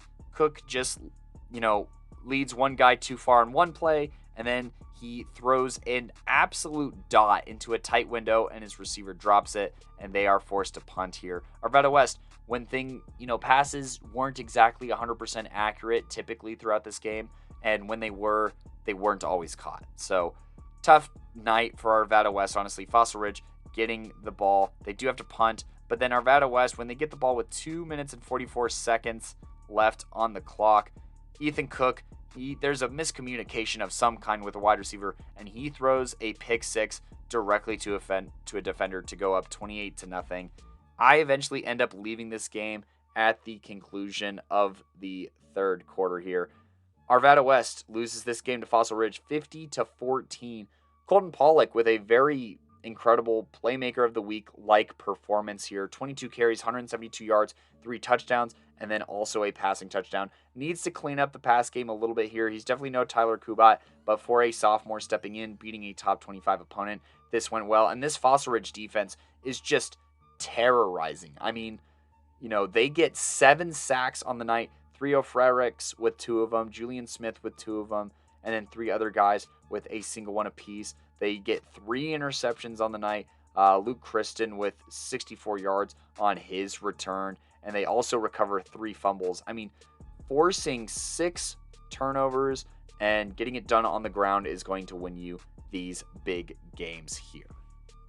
Now, following this, I am going to pass it off to Gideon here to talk about Columbine versus Fort Collins. And then following that, Simon has a very exciting recap of the Cannon game, Pueblo East versus Pueblo South. Stay tuned. Hello everybody, this is Gideon, and today I'm going to be covering 2 games. The first of which is going to be Fort Collins High School versus Columbine High School. Now, this game was a lot closer than the 48-7 score implies. It was hard fought, and there were many injuries throughout the night. Every guy on both of these teams played their hearts out. Columbine was not able to simply waltz to those points, and Fort Collins made them earn every single one. We will start this summary with Fort Collins High School. Fort Collins started this game with possession and came out of the gates really strong. After an incomplete pass, senior quarterback Griffin Dackness pitched the ball to sophomore C.J. Johnson for no gain. After another incomplete pass, the Lambkins were forced to punt, which was done by Joel Lopez. This one went out, but believe me that I will talk more about Joel Lopez later. On the ensuing defensive possession, the Lambkins were able to push a run attempt back about 10 yards, which was shortly followed by a forced fumble by Will Adams. Dackness threw to Joe Cottingham for 4 yards, followed by a throw to DeMarcus Sanchez Ferguson for 5. Dackness was then able to run for a first down. Then, they lured Columbine into an encroachment penalty, but a high snap on the next play led to a loss. Dackness threw to captain Nicky McGuire to bring in 4th and inches after the refs brought out the chains. Dackness ran for the first down, but got seriously injured in the process. Griffin, if you're listening, we here at Playmakers Corner wish you a speedy recovery. This injury caused the game's momentum to drastically shift as well. The Lambkins were making extremely good progress, at least for the type of team they were facing, and this is where it started to slow down. Easy Campos came in for Dackness and made a pass to Johnson that brought in 3rd and 3.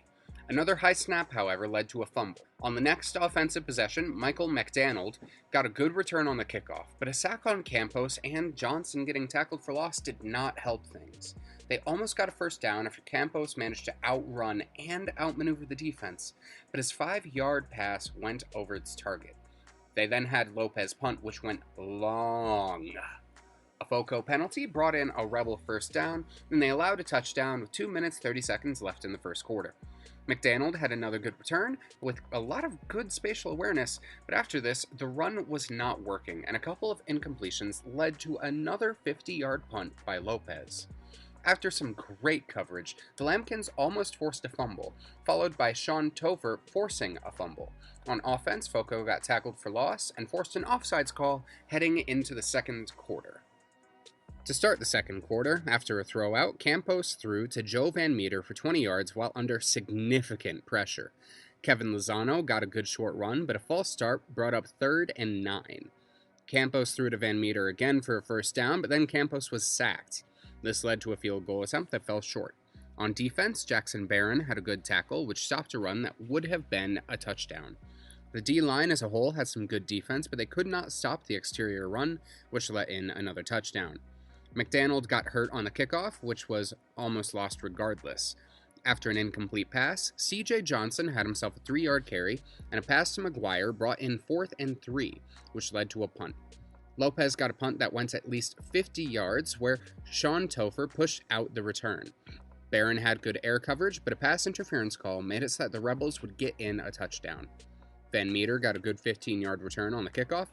After an incomplete pass and a dropped pass, a QB scramble let Campos get a first down for the Lambkins after passing to C.J. Johnson. However, 2 straight incomplete passes put things in jeopardy. Johnson caught a pass and ran for a first down, and a scramble throw to Andrew Learning kept the possession alive. FOCO called a timeout with 8 seconds left in the half, but on the ensuing play, Fort Collins fumbled, which was recovered by Columbine. To open the third quarter, Columbine opened with possession, and the kickoff was almost a touchdown that was saved by Lincoln Worthen. Tackles by Van Meter and Lopez kept things competitive, but Barron got taken out with injury, which slowed things down. McDonald had a push-out, Alex Augustine and Alex Cifuentes got good tackles, and the interior defense was strong for a goal line stand. However, they were overpowered by Columbine's offense, and a touchdown got let in with 7:15 left in the third quarter. On offense, the Lambkins called timeout with the same time on the clock, there was a holding call, and a pass got brought down for loss. This led to another good punt by Lopez, where even after a bad snap that made it so that guys were able to get within a couple of feet of him, he still hit a line drive punt over 45 yards. Van Meter got a tackle, and the sideline got a warning on what turned out to be a long touchdown by the Rebels, with 2 minutes 52 seconds left in the third. After an incompletion, a throw to Augustine made it 3rd and 5. The pass went over, which led to a third down, where FOCO went for it. Columbine intercepted, but Campos had a great tackle to prevent the pick six to end the third quarter. To begin the fourth, the Lambkins were able to force a fumble on their own 1-yard line, which was picked up by DeMarco Sanchez-Ferguson, who managed to get the ball over 70 yards. Campos then threw a 34-yard touchdown to David Morris, and Lopez hit the PAT to get the Lambkins on the board. However, on the first play after the kickoff, Fort Collins let in a touchdown with 3:42 left in the game. The kickoff was then recovered by Trenton Prince, and at this point, JV came in. The new QB, Luke Walker, got sacked, and Yastin Morales made a short run to bring in 4th and 7th. This led to a turnover on downs, which was about it for Fort Collins. The defensive playmaker of the game for Fort Collins High School was DeMarco Sanchez-Ferguson. Sanchez Ferguson had the impact play of the night for either team as he returned a fumble for 70 yards that led to a touchdown. Not only this, but Sanchez Ferguson had a great night working in the trenches. When the interior defense was at its best, stopping the Columbine run game, Ferguson was a large part of that.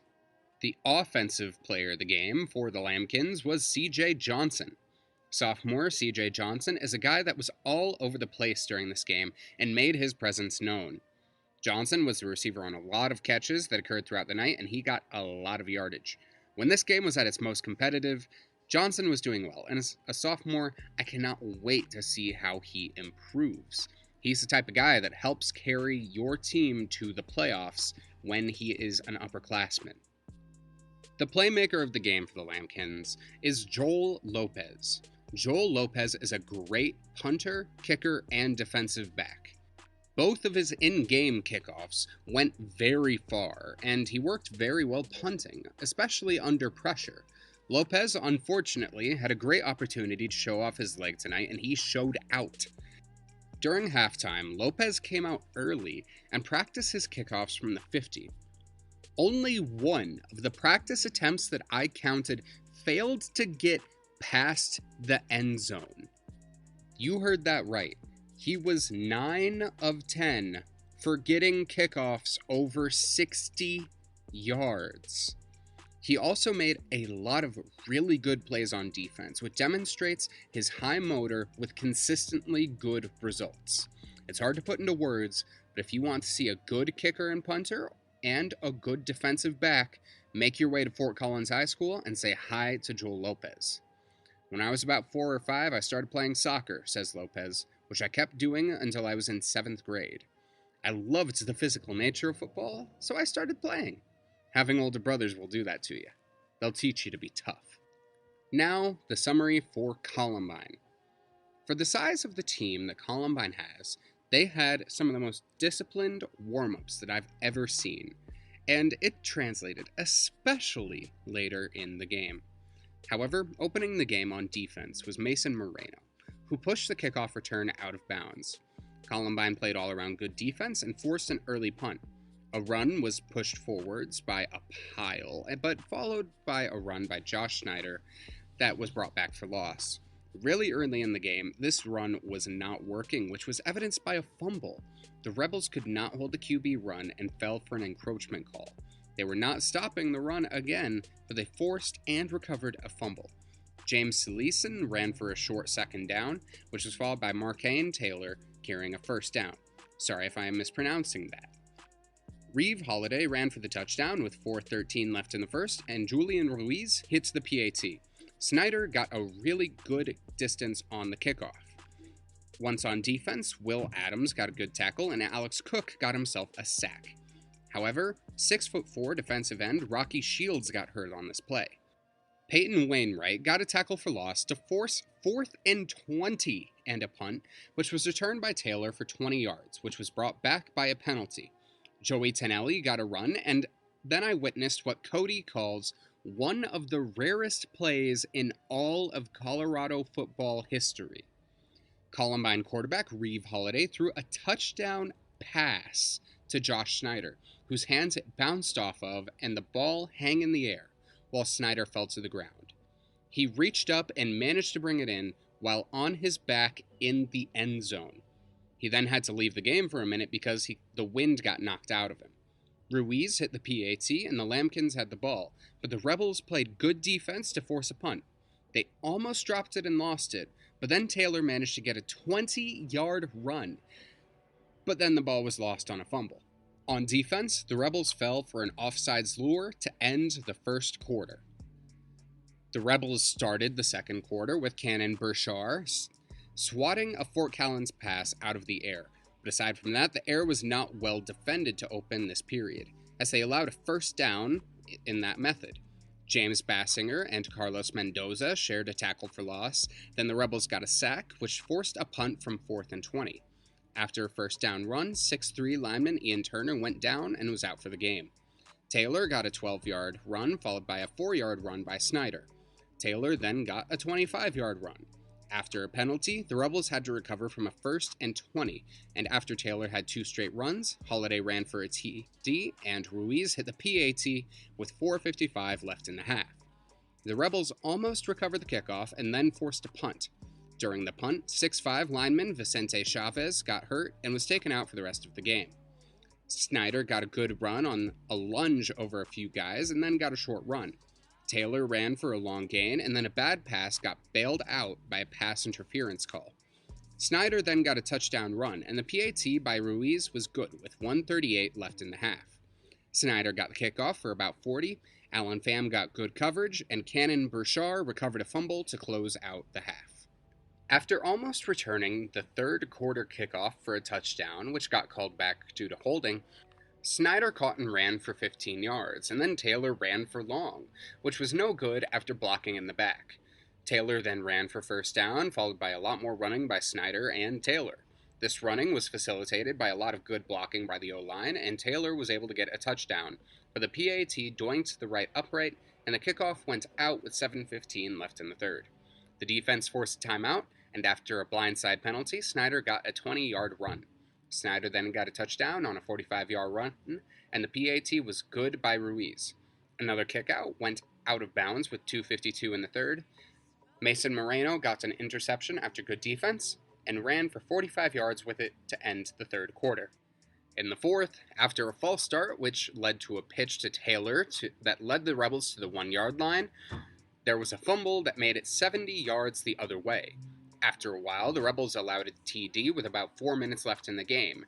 Mason Moreno then got a touchdown with 3 minutes 50 seconds left, and the PAT was good.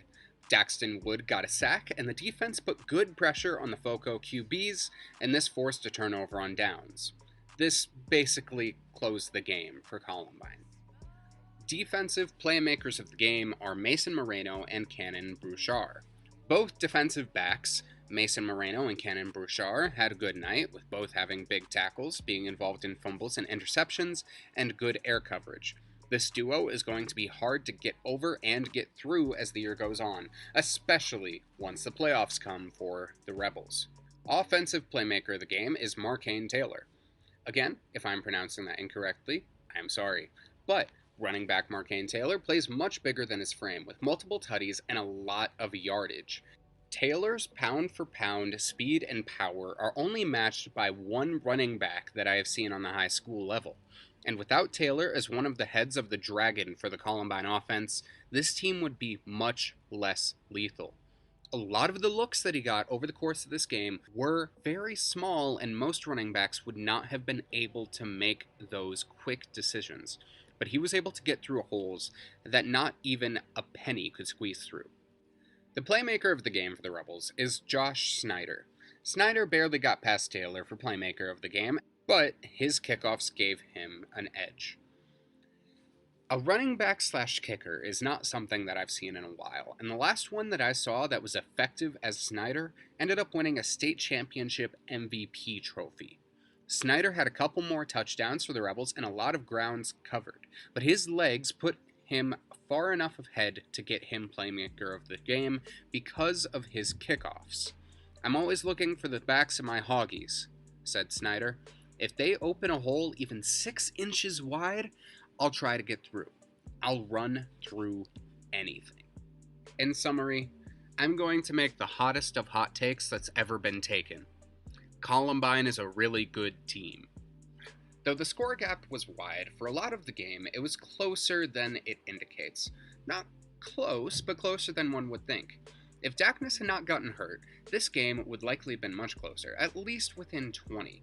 Fort Collins has some pieces to continue to build on as they move into the future, with Lopez, Johnson, and Topher headlining. Columbine is, however, a contender for state this year, with a few concerns. Their line did weaken as the game went on, largely due to injury. It made me worry about a Yao Ming type situation, where you have great pieces, but you wonder if they're going to be able to stay in for big moments against teams like Cherry Creek, Ralston Valley, or Regis. An anonymous Columbine player stated that they do think they have what it takes to beat those caliber of teams if it comes to it, and they certainly do have a chance if their guys can stay on the field.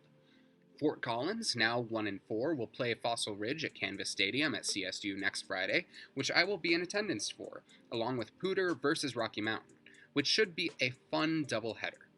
Whoever wins, it will be the first win at Canvas Stadium this fall, which makes me really sad as a CSU Ram. The newly 5-0 Columbine will now move on to Pomona in a Thursday night matchup to start their league play in what is one of the toughest leagues in the state. Now, you'll hear more of me this episode, but on to the next. All right, what's good, y'all? My name is Simon Villanos, aka Coach V, and I had the privilege of going to the Cannon game. That is the game between Pueblo South and Pueblo East. It was the 47th Cannon game, one of the oldest rivalries in Colorado high school football, second oldest rivalry technically, and then one of the oldest rivalries west of the Mississippi as well, so in the entire country. But these two would go ahead and show up to Dutch Clark Stadium for the showdown. Pueblo South winning the last three matchups here, basically since 2018. Pueblo East looking for their first Cannon game win since then as well. Both having very different seasons here. Pueblo East only losing one game on the season last week to a powerhouse in Lutheran. Pueblo South struggling to get things going here. And so we'll see. Anything could happen in a rivalry game. First off, I just gotta say, the vibes in this game were immaculate. Packed stadium here at Dutch Clark, probably one of the biggest high school stadiums in Colorado with about 14,000 people. And I wouldn't be surprised if there were that many people. There were a ton of people. I love to see the banners on both sides. You know, the cheerleaders were getting the crowd hyped up. The bands did such a good job. Scoreboard, had some very good graphics, by the way. Shout out to the media teams for South and East doing their thing over there. It was hype. You could definitely feel the hype in this game, and I was all about it.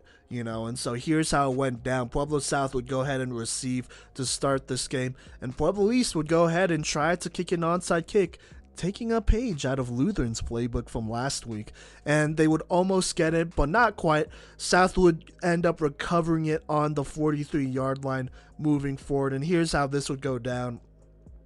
Caleb Ortiz, I believe, is the starter here at quarterback for Pueblo South, senior quarterback.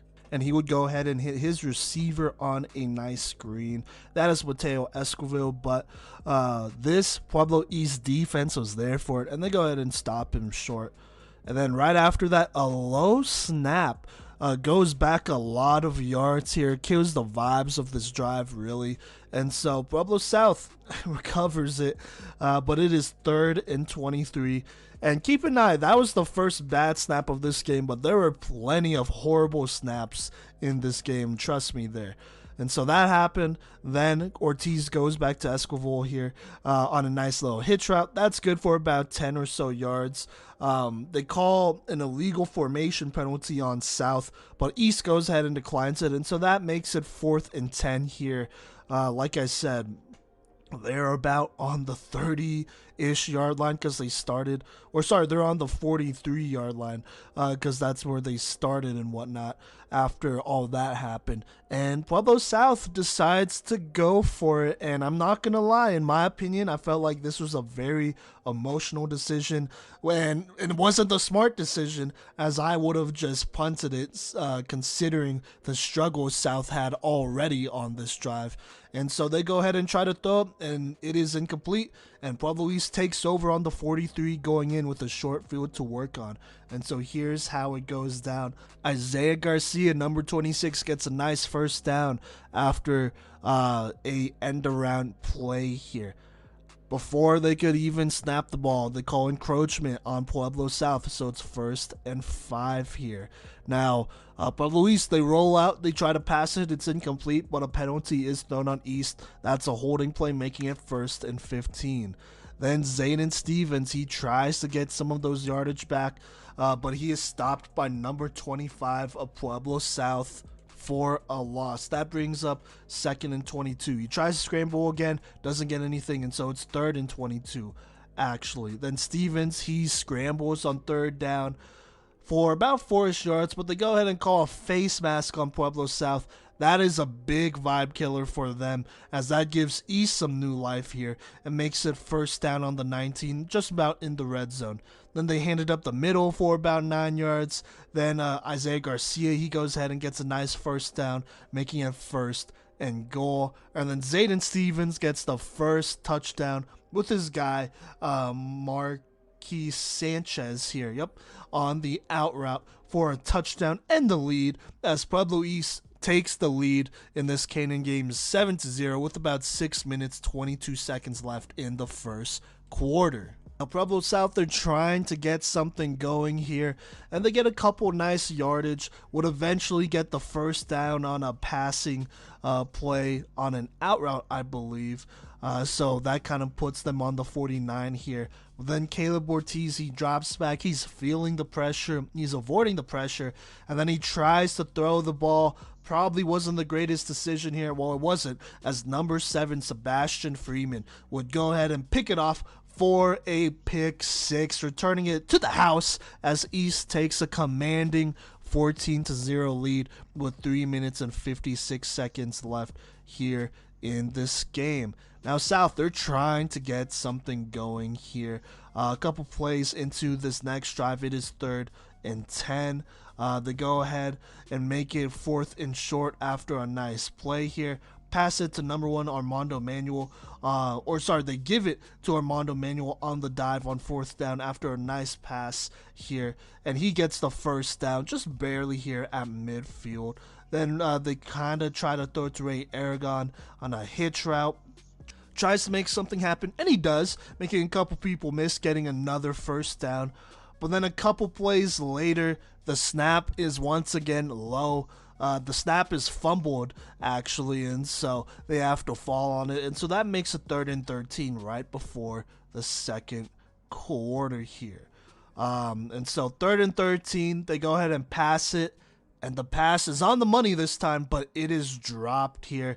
The woes are continuing for South, making it 4th and 13. And so they go ahead and punt it, and East takes over here on the... Well, actually, South attempts to punt it here, but the snap, once again, is horrible.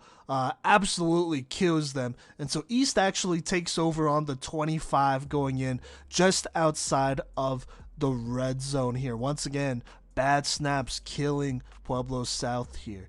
And so here we go. They go ahead and throw a swing route to the running back. East does, and he goes 25 yards, has to leap over a defender and stretch out, but still gets a touchdown on a 25-yard swing pass, making it happen there and making this a 3-score game here as Pueblo East takes a pretty commanding lead, a 21-0 lead here in the second quarter. Now East, they're looking for a knockout punch here, and so they go ahead and kick the onside kick. South goes ahead and recovers that, but literally on the next play after that, they run a play, and it is a fumble, and Pueblo East would go ahead and recover this fumble starting on the 43 going in. So far in this game, Pueblo East has worked with a lot of short fields. Only short fields, really. They haven't started outside the 50-yard line. Also, one of those scores was a pick 6, so just keep that in mind. And so East, they have a chance to really put the nail in the coffin here early in the second quarter, and they drive down the field, and they do eventually get in the red zone here. So here's what happened. It's 3rd down after a dropped pass. That pass probably would have been a touchdown, to be honest with you. It was a great throw, but it was dropped. And so Zayden Stevens, he drops back. He's looking for one of his players short because they're right in the red zone. They're on the goal line, basically. But it's number 2, Mateo Esquivel, who gets a much-needed interception for Pueblo South, giving them a little bit of life as they go ahead and take over on the 9. Now, I'm not going to lie, what would happen after was ugly, as South would just struggle to move the ball, and they would actually basically go 3 and out. They're on the 9, by the way, with 9 minutes 32 seconds, so they do have a chance to score here. But this drive was just ugly, as you know, they would basically go 3 and out. At one point it was 3rd and 8, then another low bad snap would make it 4th and 15, and so that kind of kills the vibes there. And so South has to punt it, but Unfortunately for Pueblo East, they would go ahead and rough the kicker here, and so that would give South an automatic first down as they start on the 8. Now South, they're trying to get something going, but once again, penalties are killing South this time. Legal block in the back. That does make this a 2nd and 31.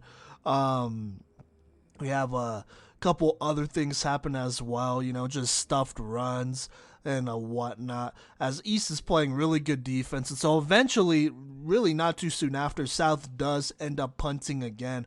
But there's another roughing the kicker penalty that kind of bails Pueblo South out here. And so they get another automatic first down on the 25. And so they try to do their thing. They're trying to throw the ball. It's incomplete. They try to run the ball. They get 1 yard. Then they try to throw the ball again. It's incomplete. It's almost picked off. It was not the greatest throw here on 3rd down. And so they have to punt it here. And then they throw another penalty right before the punt. It is a snap infraction. That means the center moved the ball too early. The center here, either center or long snapper, is definitely a little bit rattled here. And so that's not great. And so if that wasn't a, I guess, bad sign of things to come, well, this would definitely be a bad sign as he snaps the ball, and the snap is nowhere close to the punter. It goes way over his head. And just keep in mind, they started on the 25, and it's 4th and 14, so now they're on the 21. And so it goes almost 15 yards, almost 20 yards back into the end zone. That's how bad the snap was. And the poor punter, he's forced to go back there, and he basically has to make the decision. Either you could pick up the ball and try to throw it away, and East takes over, I guess, maybe on the 20 or so, best case scenario. But then if he gets hit, then that's a fumble, that's a touchdown. Or he could just fall on it and take the safety. He is forced to take the safety as there are multiple East defenders there for it. And it's actually number 57. That's Dom Benavidez who gets the big time safety there. He's credited with that. And so East takes a 23-0 lead. Plus, they go ahead and get the ball back. Now, it is not looking good for South at all at this point. East, they're looking to score. They are driving. But fortunately for South, they get a couple big stops, including a tackle for loss on a reverse, and then another tackle for loss by number 77 of Pueblo South. That is Francisco Pacheco, who goes ahead and makes it 3rd and 15. East, they're just trying to get something here. They throw it short, and it's 4th and 14, and so they punt it with about 1 minute 39 seconds left, and it's a good punt. South takes over on the 11, having almost 89 yards to drive here. Still, though, it's 23-0. They have a chance to cut into this lead, make it a 2-score game if they score before half, and so they're driving down the field here. They throw it short, and so it is complete. They get a first down. But there is also a penalty, and so that is thrown on East, and that gives South a couple more yards. That gets them to the 31. At this point, there's about, I would say, 1 minute 15 seconds left in this game. Pueblo South, they're just trying to hurry and get something on the board here, whether it's a touchdown or a field goal. They just want to score, which, makes a lot of sense. Now then South, Caleb Ortiz, he goes ahead and throws a really short route to number 10. That's Nathan Martinez. And he gets ganged up by a couple East defenders, but somehow breaks loose, reverses fields towards the Pueblo South sideline, and he's running, trying to get a first down here. And then I can't quite see who it is. I do have the video of it, which we'll talk about later here. But an East defender, he makes contact with Martinez here and drives him out of bounds, way out of bounds. This was going to be a penalty regardless. It was going to be called a late hit, to be honest with you, because he could have just shoved him.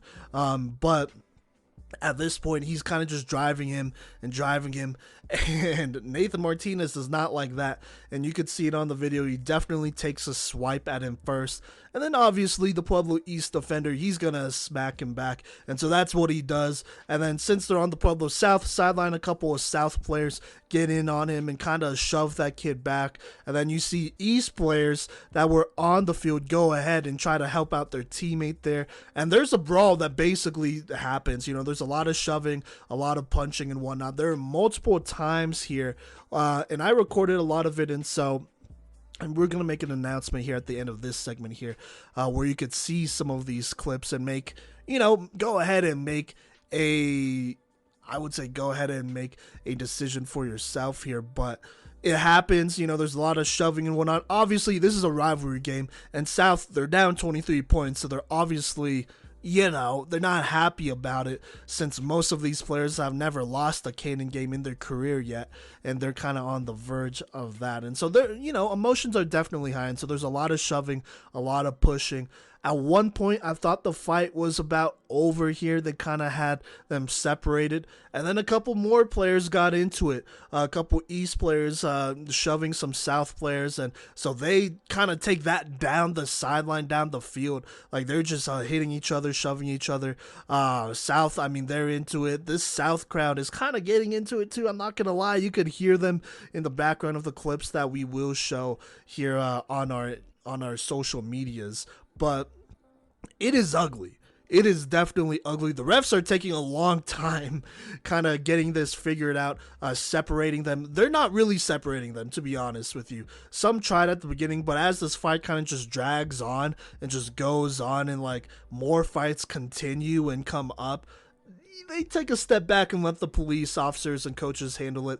And finally, after probably around 5 or 6 minutes, they get some sort of control. And, the refs, they meet in the middle. They talk for, wasn't a very long time, maybe 2 or 3 minutes. And then they go ahead and announce it over the speakers here. That's the end of the game. At the one-ish, there's over a minute left here in the second quarter for sure.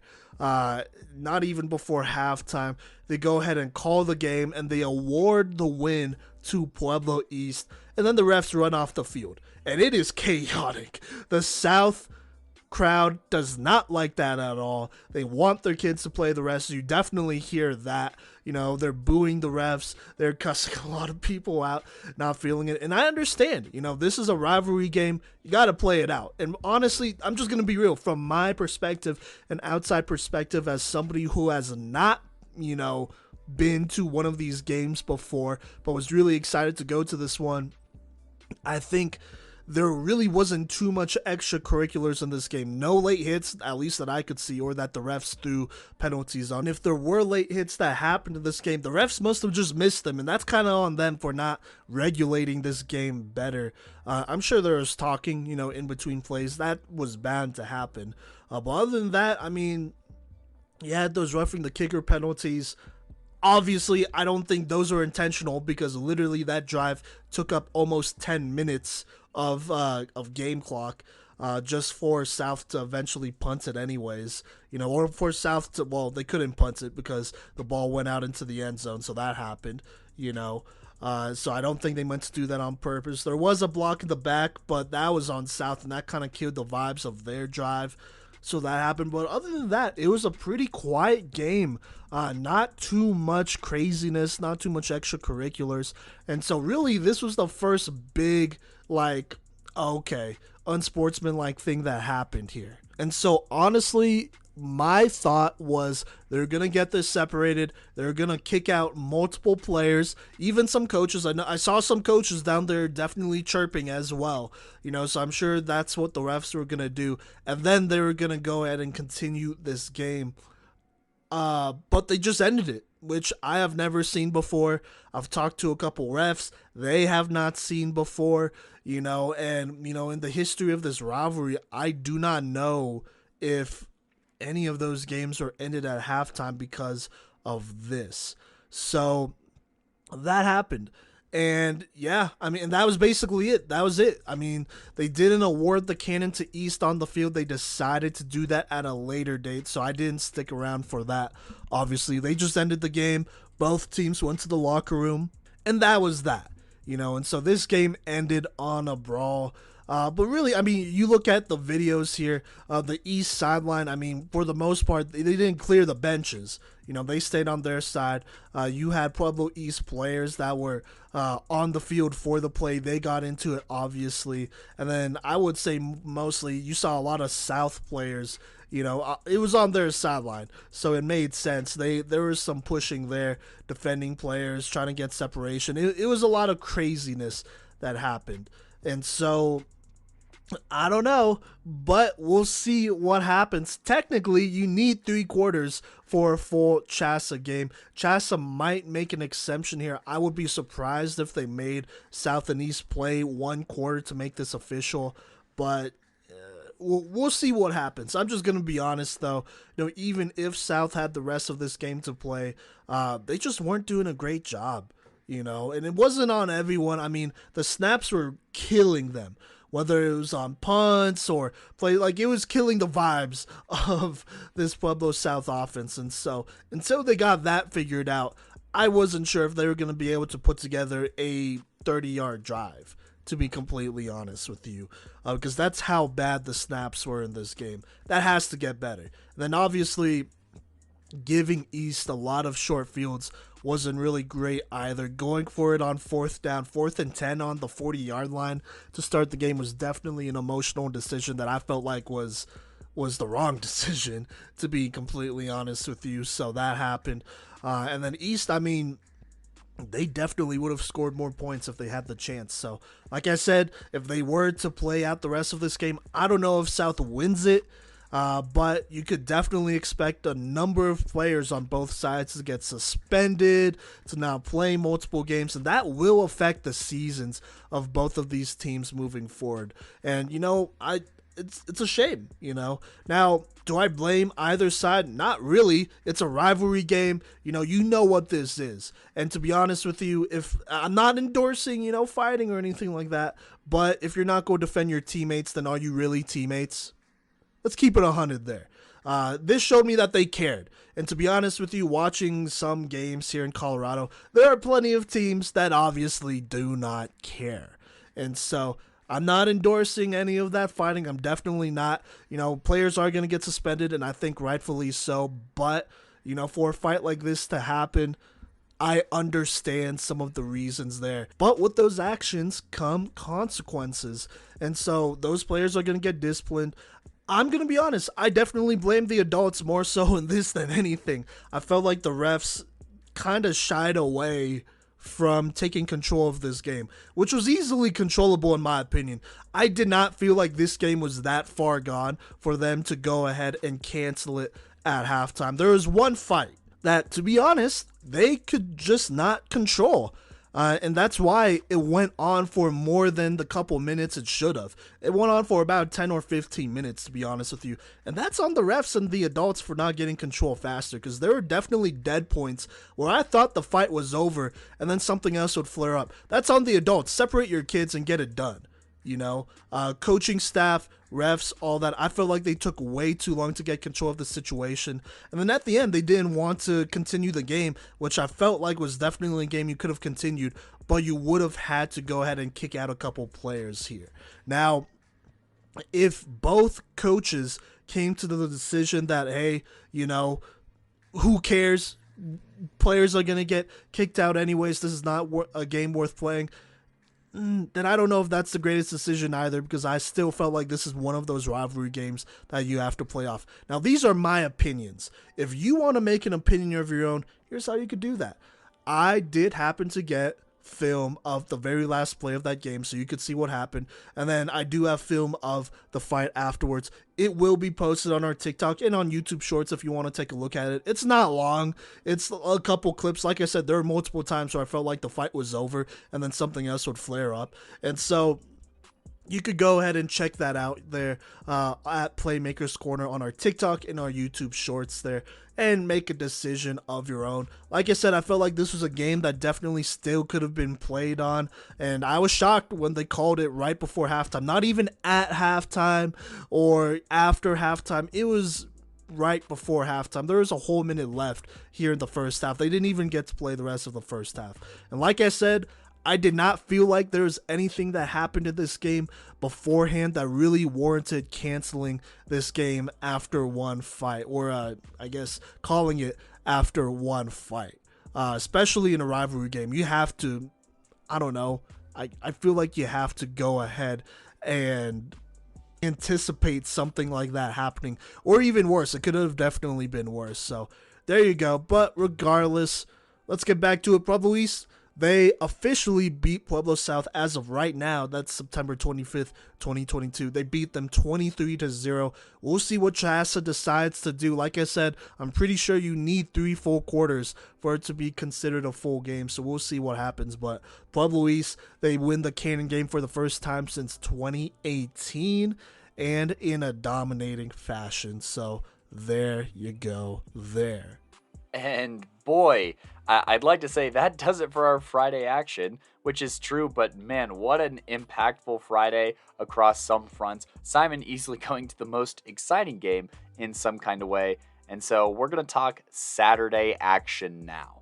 So before I let Gideon talk about Prospect Ridge versus Manitou Springs, I'm going to just go over some quick scores here and talk about Delta as well. So, after Gideon's segment, that is. But Denver North, they get back in the win column over Denver West, 14-6. Resurrection Christian winning another out-of-state game, this one on the road. They win 34-21 and remain undefeated to this point in the season in New 3A. Fountain Fort Carson wins the Battle of the Shield big time, 51-0. Not really too much to talk about here, as you can imagine. In other Southern Colorado football action, Mesa Ridge gets a big win over Widefield, 48-3, on the heels of a solid game from Bryce Reel, 12 of 20, 243 yards, 3 touchdowns, and 1 interception. And then 4 rushing touchdowns from this balanced Mesa Ridge attack. Bryce, Carver, Trevin, and Isaiah all getting a piece here. George Washington beats 4A Aurora Central 35-23. Congratulations, obviously, to Honeycutt on his recent commitment to the University of Eastern Washington. So that is exciting and dandy. In other 3A action, though, Northridge with a 56-0 win over 5A Rangeview.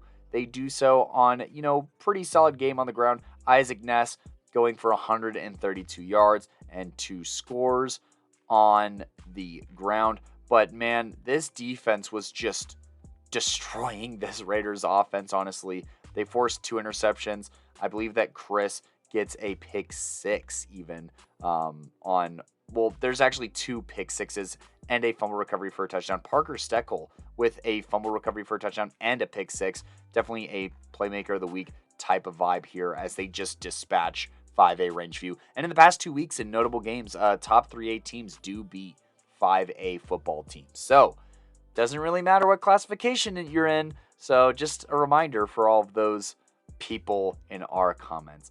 And I think the last thing to talk about here before we talk about games that we were at is Grand Valley versus Manual. Manual with an upset over 2A Grand Valley, I would say, on the heels of a massive performance from Cartail Dickey. The quarterback for Manual goes 9 of 16, 4 touchdowns to no interceptions.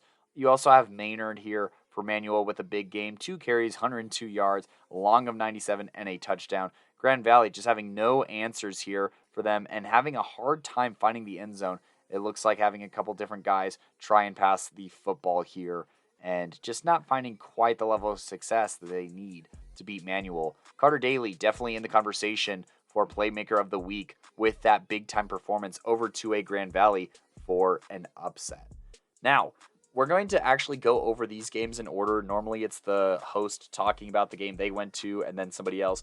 But Gideon was at the exact same stadium that we were at and, did find some time to bounce back for the second game here. So I'm going to pass it to Gideon to talk about Prospect Ridge Academy versus Manitou Springs. Hello everybody, this is Gideon again, and now I will cover the game between Manitou Springs and Prospect Ridge Academy. In terms of setting, this is one of the weirdest games that I have ever been to. It was Prospect Ridge's homecoming, but the neighborhood that the school is in does not allow lights or music. So they're forced to play in Westminster at the same stadium as the academy. Additionally, it was 11 a.m. on a Saturday, and I forgot to bring sunscreen or a hat. For that, Mum, I am sorry. All of the players, coaches, managers, and spectators were extremely hot and tired, making water a very valuable commodity. Now, onto the game. Prospect Ridge, dressed in their black and yellows, started the game with possession, and Torrent Bennett got a kickoff for a short gain. There was an incompletion, followed by what was technically a fumble but was recovered. There was a run for no gain on 2nd and 14, followed by a run by quarterback Chase Knopf that gained a couple of yards. The snap on the punt went well over the punter's head, which resulted in a turnover on downs on the Miners' 5-yard line. Tanner Jensen and Joshua Boyer shared a tackle for loss on a run, but they could not stop the running touchdown. However, on the attempted 2-point conversion, Toby Barnett got a sack that only put the Miners down 6-0 with a little under 4 minutes having passed in the first. Brady McKinney received the kickoff for a good fancy gain, but a delay of game set the Miners back. The following sequence wasn't great for Prospect Ridge, as there was an incompletion, a run for loss, and a high snap leading to a sack, which forced a punt, which went about 40 yards. PRA had some good pass coverage, and Zachary Dika had a good tackle, and the Miners almost forced a turnover on downs. However, they could not stop the run, and despite some good tackling by Colin Brown, they could not stop the air, and eventually led in an outside rushing touchdown and conversion with 1:55 left in the first. Bennett almost had a full field return on the kickoff after the ball went between his legs, but he was brought down. On the play immediately after this, though, the Miners lost the ball on a fumble. On defense, Chase Schaefer and Barnett shared a tackle to end the first. Opening the second quarter, PRA failed to stop a long run, but they had a group tackle for loss that felt like the start of something. Barnett had a good break up in the air, which ended up forcing a punt, which landed extremely close to the end zone. 2 plays later, a run ended in a fumble, which was recovered in the end zone for a touchdown with 9:39 to play in the half. Bennett had another good return, but an allowed sack offset that. The Miners lured the Mustangs offside, and then a pass from Nope to Luis Diaz got a first down. This was repeated, but only brought up 2nd and 9. Nope was forced to run with a lot of pressure and brought up no gain, and there was a turnover on downs on a long incompletion. Sebastian Diaz had a strong tackle, but then the Miners went offsides. Schaefer got a tackle, and then Mechuan Puga got a horse collar penalty, and the Miners could not stop the run. After some arguing from the defense, another touchdown was allowed with 5:40 left in the half, along with a 2-point conversion on sloppy coverage in the end zone. Luis Diaz got the return and took it about 20 yards, but an illegal procedure penalty put the Miners in trouble. Barrett got a good run for short, but that only made it 2nd and 14. Sophomore tight end Travis Agbos then caught and ran for a first down, but a high snap and 2 straight incompletions led to a punt by Dylan Ritz. PRA did not play good defense and then allowed another long touchdown with 2:27 in the half. Barrett got a long kick return and Nuff threw to Diaz for another first down. After another good throw to Agbos, PRA lured Manitou offsides for a first down. Barrett was able to get through some contact, and after a first down with 1:07 left, Nuff ran for 18 yards. Unfortunately, this was followed by a false start and another timeout with 43 seconds left. Coming out of the timeout, Knopf threw a pass to Agbos for a touchdown, and then Knopf threw a scramble pass to Schaefer for the 2-point conversion with 32 seconds left. Nothing else really happened for the Miners heading into the half. Going into the third, a lot of the problems from before were still there. PRA was not stopping the run, and the defense was still bickering with each other. Sebastian Diaz had a good tackle, and Schaefer got a deflection, and they stopped the run on a goal line stand. But they failed to stop a pass with 7:43 left in the third that got a touchdown. What would have been a kickoff touchdown return by Bennett was called back due to a blocking in the backfield penalty. After an incompletion, Agbos got a first down catch, and after another pass to Agbos for 5, an allowed sack made Ritz punt again. Teddy Cundiff got an interception, but an allowed sack and a couple passes that almost got intercepted led to a turnover on downs. The Miners could not stop the run, but McKinney got a good tackle to end the third quarter. The fourth started with a catch and go by Luis Diaz, which was followed by a 30-yard moss by, again, Luis Diaz. Bennett then got a 28-yard rushing touchdown, and the conversion by Schaefer was good with 10:07 left in the game. The attempt at an onside kick failed, but Suvit Tawar recovered a fumble to give PRA back possession.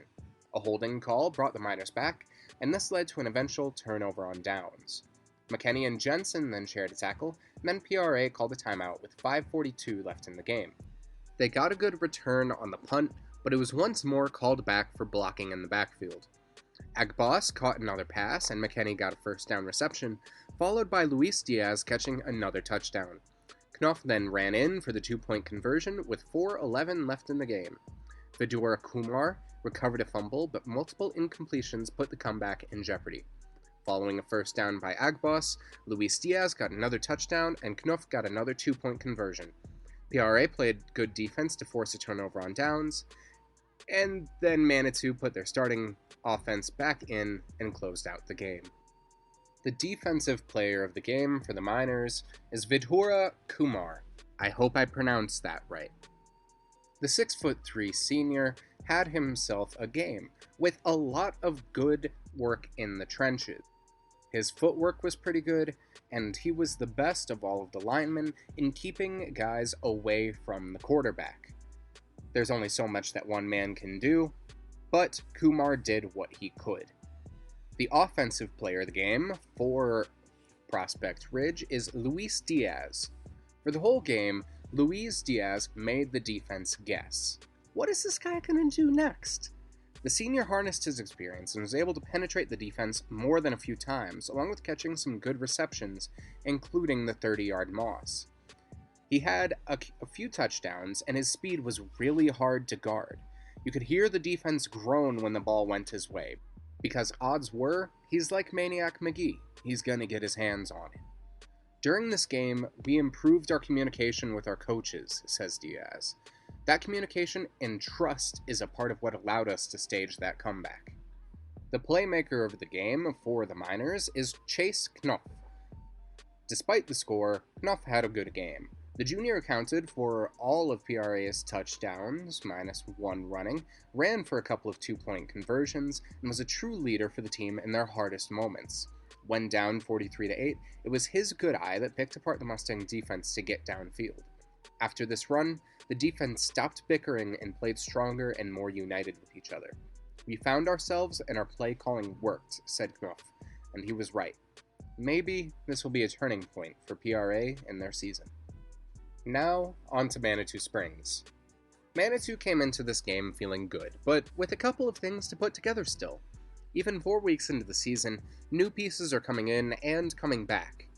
Injuries have sidelined Liam Bowie and Thomas Spraggins, who will add to the line, and injuries to wide receiver / cornerback / kicker / punter Sam Fournier have left a little to be desired in special teams.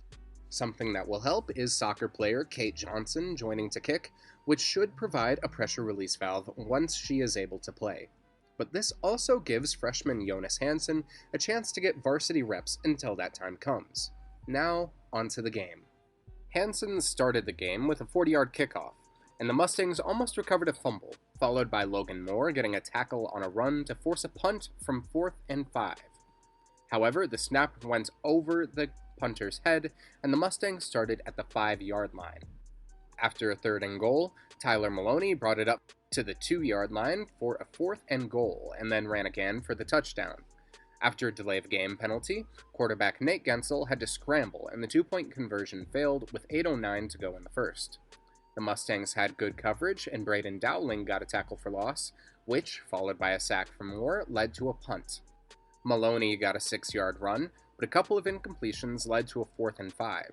After a timeout with 5:04 left, Maloney ran for a first down and again for 15 more yards. Moore ran for a first down and Gensel nailed a pass to Evan Shear for 25 yards. Maloney got a touchdown and his younger brother Preston Rhodes converted to put the Mustangs up 14-0 with under 2 minutes left in the first. Vaughn Miller got hurt on the kick return, but Dylan Gates got a pancake block. Kyan Bunker and Christian Gabrick Sanders then forced a fumble, which was recovered by Moore. Donovan Ornalis got a pancake on a first down run by Moore, which ended the first quarter. To open the second, Maloney had a 50-yard run that was called back, which was followed by a fumble. There was then an incompletion, followed by a run where Maloney snatched soles from ankles, but was still at a loss. This forced Gensel to punt on 4th and 13. Freshmen Leighton Little and Ornalis shared a sack on the 2-yard line, which was followed by a forced fumble by Dowling, which was recovered in the end zone by Ornalis for a touchdown. Gensel then powered through contact to convert with 9:39 in the half. Once back on defense, Moore got another sack, but the team fell for an offsides feint. Despite this, Asher Levine, Gage Williams, and Little all had good pressure on the quarterback to force a turnover on downs.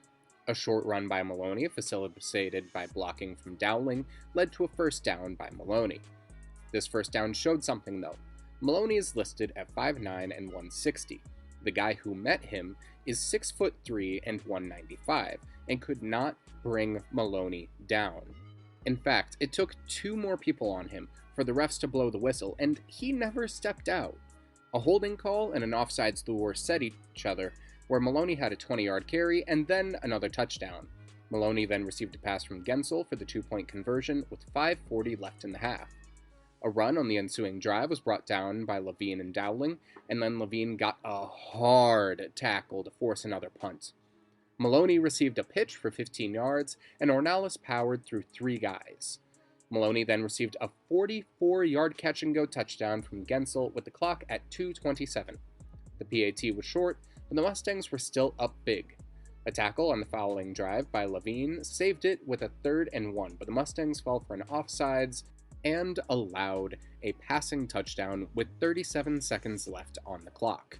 Rhodes got a 20-yard return to close out the half. Receiving the kickoff, Rhodes brought it 40 yards, and after a long incompletion, Maloney snatched more ankles, this time for a 25-yard gain. Shear caught a pass for 3rd and 3, after which Maloney brought it to the 2-yard line. Gensel then threw a touchdown pass to Ornalis on 4th and 2 with 7:47 on the scoreboard. Hansen then hit the PAT, Manitou got bailed out by a blocking in the backfield call on the kickoff, Dowling got a tackle and then shared a sack with Ornalis, which helped to force another punt. After a holding call on a first down play, Rhodes came in at quarterback, followed by an interception, which was then brought down by Bunker and Shear. Gabrick Sanders got his first sack, followed by Dowling getting one of his own. Hallen Hale got his fingers on a pass, which forced a turnover on downs. Moore got a 6-yard run, and then another one for a first down. Rhodes carried the ball 5 yards, followed by a 7-yard run by Coy Prince to close out the third. Entering fourth, it was mostly JV in the game, but after Rhodes punted, which resulted in a touchback, it was entirely underclassmen and swingers for the Mustangs. Gabrick Sanders got a tackle, and Ben Perkins had really solid defense, but a touchdown was allowed nonetheless, with 10:07 left in the game. The Mustangs fumbled, which was recovered by now quarterback Gage Williams, but then a fumble was lost on the next play. The Mustangs got a too many men on the field penalty while a guy was on his way out, less than 3 yards from the sideline, by the way, but good defense from Prince and Jaron Hall helped force a turnover on downs. Williams ran for a first down, but a false start along with very short runs meant that Williams had to punt, which, to his credit, made it over the minor receivers' heads. Hansen managed to tackle 2 guys at once, one of which had the ball, and Marley Christensen got a deflection, but a touchdown was allowed with 4:11 left in the game. This was then followed by a timeout with 3:41 in the game after a fumble. They went back to some of the starters, and Lucien Castilla got a touchdown-saving tackle. The sideline got a warning, and the Mustangs got the ball back, which led to first-team offense getting put back in. Logan Moore got another first down, and the Mustangs held on to win the game. The defensive playmaker of the game for the Mustangs was Braden Dowling, the 6'4", 215 junior lineman, a beast, with a lot of good interior defense, blocking, pancakes, and a couple of sacks. Dowling was having his way with the opposing lineman, and when he was taken out, the game was closed down for the Mustangs. More often than not, Dowling made the right play and got his man down on the ground. The offensive playmaker of the game for the Mustangs is Tyler Maloney. Maloney had himself a game, as he had a lot of catches and a lot of good runs for a lot of movement. Maloney is an all-around athlete, as he is one of the strongest guys on the team, able to muscle through guys twice his size, one of the fastest, where he can run through almost any hole, and has some of the best hands, evidenced by his 44-yard touchdown reception and run. Maloney is an offensive weapon, somebody who is very hard to game plan for. "We just have to keep doing what we've been doing," says Maloney. "I trust it." Playmaker of the game for the Mustangs was Logan Moore.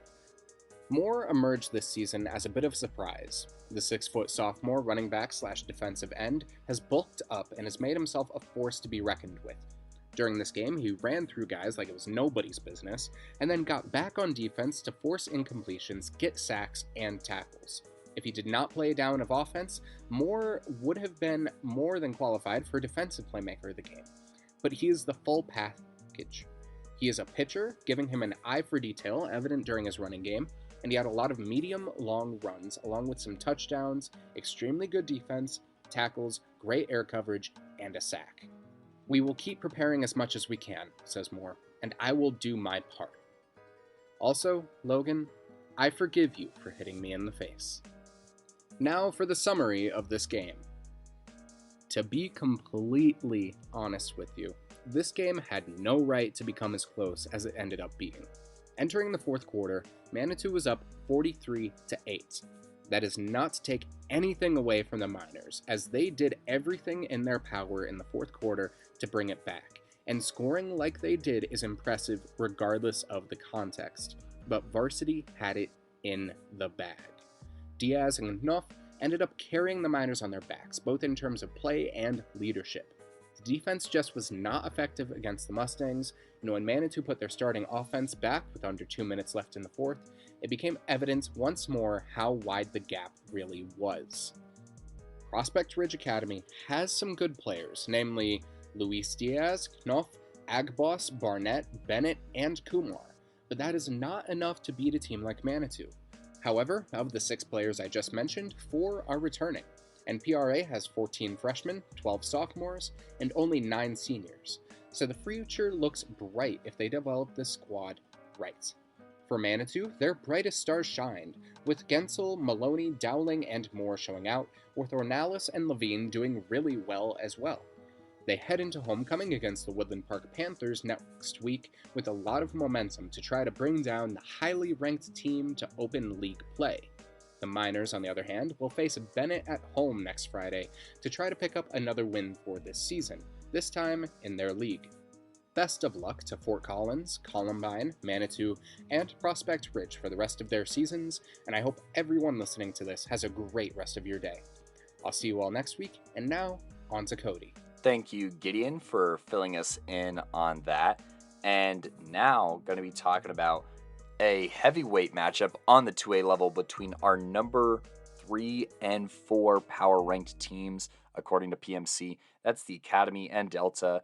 The Academy starting off with the ball. They have a tough return where they start at the 10, but Isaiah Elliott, he keeps this drive alive. He tucks and runs for a first down. They get another run for 5, then they get a pass for a first down. But then Connor Workman, on this very first drive, begins the heavy workload on defense that he would have that day by blowing up a run, getting a tackle for loss. But then, a couple of no gains later, they do get the defense to jump off sides, but that would not be enough, as on 3rd and 12, Connor Workman does it again on the same drive, blowing up the run and forcing an Academy punt. Delta, they have the ball with 10 minutes, but then a chop block penalty on their own 10 pushes them back quite a bit and makes it a very long first down. So they have a short run, an incomplete pass, and then a screen for 11, but then they have to punt. And so the punt is returned to the 48-yard line with 7.5 minutes left. They run a quarterback keeper for 3 yards. Then Isaiah Elliott hits Ben Marilat for a quick hitch before there's an interception by Rylan Bynum that's returned all the way to the opposing 23-yard line. And so Delta with the ball on the 23 going in, they capitalize. They're running the ball very, very well here, eventually running for a first down. Then they have a keeper out of Wildcat that gets them to the 1-inch line before number 5, Asai Carrillo, punches it in for 6. And then they get the point after attempt to go up 7-0 with 5 minutes left in the first. The Academy, they have a couple of runs here. They come out, and they're definitely afraid to pass the football here, and they come out running, and that's not going to really do anything here. And then there's, a couple of exchanges here of the ball, pretty uneventful here. Eventually, Connor Workman does make a tackle in the backfield to end the first quarter. So on their own 39, the Academy on their own 39 to start the second quarter, they have 3rd and 1, and they run for a first down. Then they have a run for 4, and on 2nd and 6, Clay Sandridge breaks up a pass. This was a great breakup by this Delta defender, and after another incompletion, the Academy has to punt. Delta, they start with the ball on their own 10-yard line with 10 minutes, but a penalty puts them at the 5, and on the next run, there is a fumble recovered by the Academy. And so the Academy, they have the ball on the 16, and, with just over 10 minutes left in this first half, they get a short run where Tucker Johnson makes a good tackle on Isaiah Elliott, but then Isaiah Elliott finds Sean Smith wide open for the score to tie it up 7-7 with 9:22 in the first half. Delta, they get the ball back, and their run game just isn't as smooth, and their deep shots don't connect, so they end up punting with 6:31 left in the first half. Now, the Academy doesn't really do too much with their possession either, and they end up having to punt. And so Delta, they have the ball with 4 minutes, 45 seconds left on their own 44, and they get a couple of runs for a first down, run for 5, run for 3. On 3rd and 2, they have another short run, and on 4th and 1 with 1:55 left in the half, they do a QB keeper by Landon Clay for the first down, and then Clay has another run of 8, and Delta with 51.1 seconds left in the half, they take a timeout here. Clay throws into the dirt. They have a 3rd and 2, short gain, 4th and 1. They run another quarterback keeper for a first down. They take another timeout with 20.7 seconds left. And then there's a big scuffle here of sorts. And out of the midst of this, the Academy gets a player ejected, and there's 2 penalties on the Academy despite the appearance that on this pass, a Delta player does have a late block, and the Academy retaliates and ends up with a player getting ejected, a couple of personal fouls. Delta has the ball on the 3-yard line with 12.7 seconds left, punching it in to go up 14-7 right before half. So, and then there's another unsportsmanlike conduct penalty where Delta is kicking from the 40-yard line, no return, nothing happens. So right before half, a little bit of a crazy tornado here hits this football game. Not really sure what went down. None of the 3 of all PMC that was there, Simon, Gideon, and I could really tell what happened. We thought that maybe it was a little bit of an overreaction. The refs were calling this game really tight, by the way. There was a lot of flags in this game, and I'm not sure if there was a flag on every single play that they were throwing it on. But I'd rather have it called too tight than called too loose. And Delta, they go into the half with a 14-7 lead, and they start with the ball. So Delta here feeling pretty good about their chances of going up 2 scores. But the Academy had another idea here. As to start the half, Aiden Petrick intercepts Delta here and sets up the Academy on the 28-yard line going in with 11:41 left here. So, Connor Workman and Alex Ward, they blow up this first run from the Academy. Then Isaiah Elliott keeps, weaves, and spins for a few, setting up 3rd and 5. They have a rush for a first down, and a penalty on Delta sets up 1st and 9 going in on the goal line. Connor Workman here, first off, the Delta defense gets a stop for none, and then Connor Workman holds on to Isaiah Elliott for the sack here. Connor Workman having an insane game here. But then on the next play, Isaiah Elliott rolls out and drops an absolute dot to Sean Smith, past one defender, over one defender with just enough touch, just enough accuracy to be in front of or to the side of the other defender. Just an elite level throw to tie the game up at 14 with 8:51 in the third. So Delta, with the ball and with the game tied now, they go to work here. Clay, he finds Connor Workman for a first down. Connor does get drilled on this play, but the Delta O-line, they pave great running lanes for a first down, but then Marcus Arsberger of the Academy gets to the quarterback, and on 3rd and 15, Delta, they throw a screen, the Academy sees right through it and forces a punt. Now the Academy, with the ball on their own 30 with 5:43 left in the third, this is their first chance to take the lead all game, and, they get a run before a great breakup by Landon Clay forces an incomplete pass. This was, at bare minimum, a first down saving deflection, if not potentially a touchdown saving deflection by Clay here on the defensive end. On 3rd and 8, Connor Workman, he gets the initial hands on Isaiah Elliott, and Isaiah is sacked, and the Academy is forced to punt.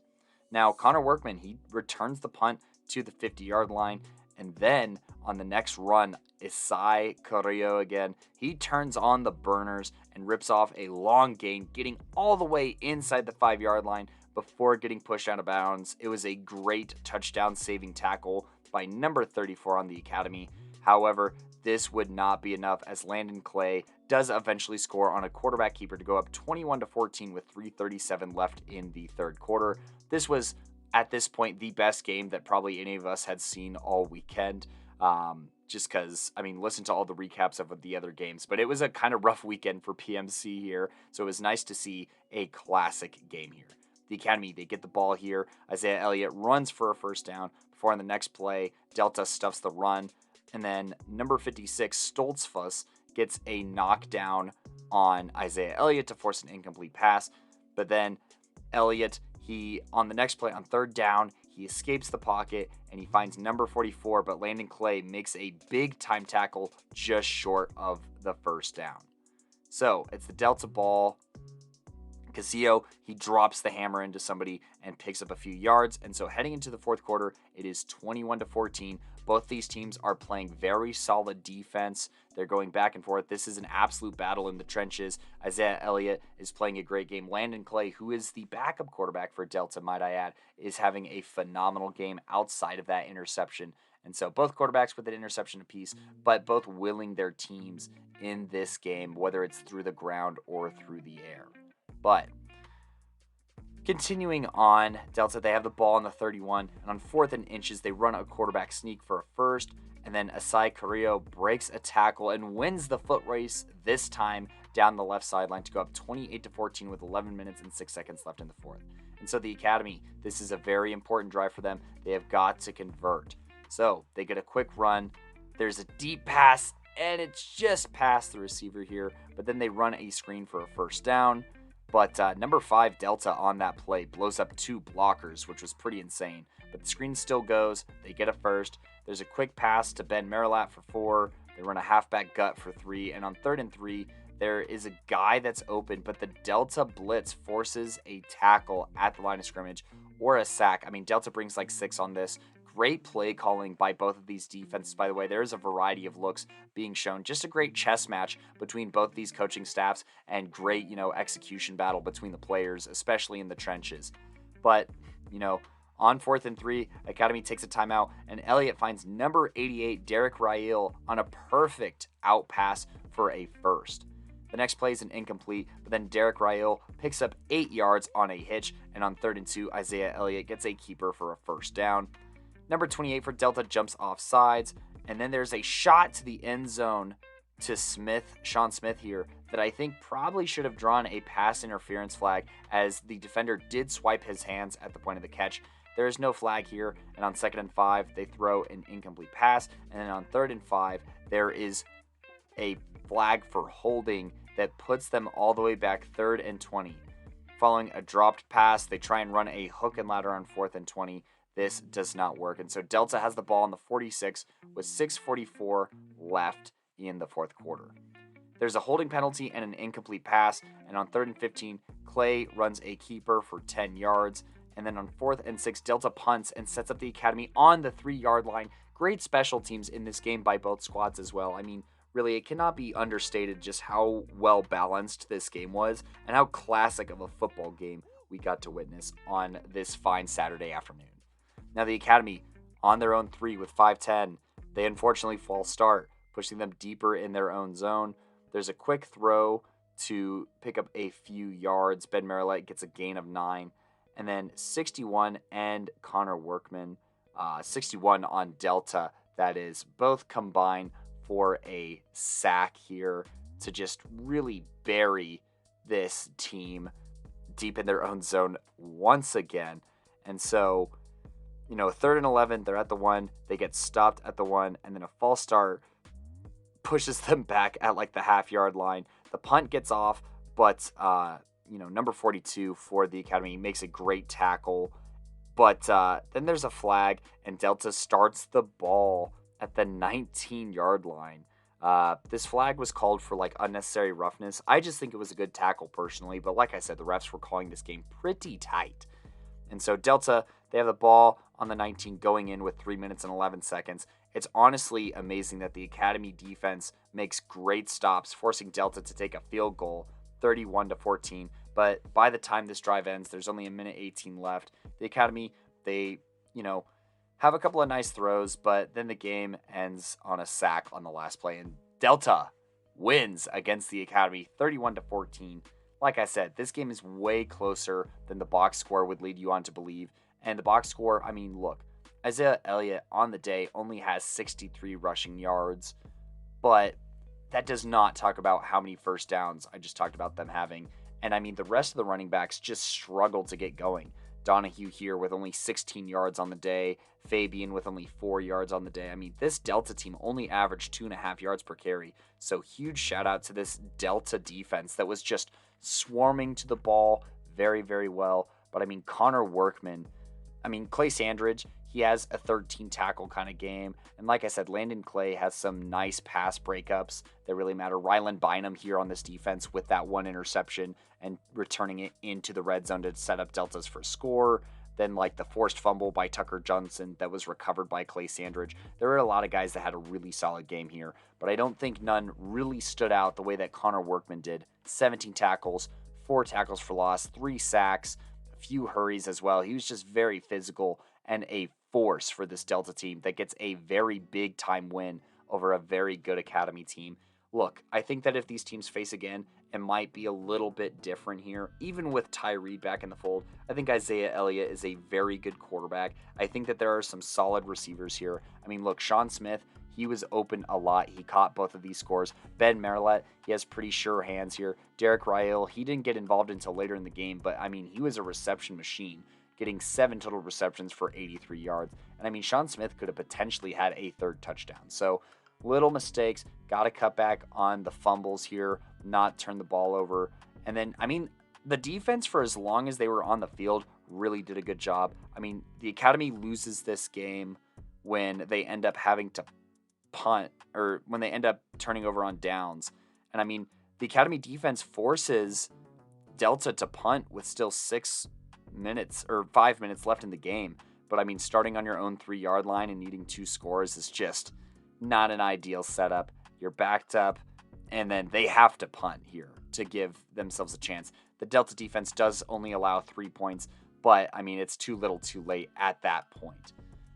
I'd say, definitely playmaker of the game is Connor Workman. No shot that it's anybody else. But Isaiah Elliott seriously impressed us. Sean Smith put on quite a show as well. So these guys, are a very respectable cast and crew, and this is a game that I would not be surprised or mad to see a second time. But that is the last of the Saturday games and our game recaps. After the break, we are going to come back and talk Playmakers of the Week, and following that, we got everyone's favorite, and by everyone's favorite, I mean everyone's not favorite, power rankings coming up.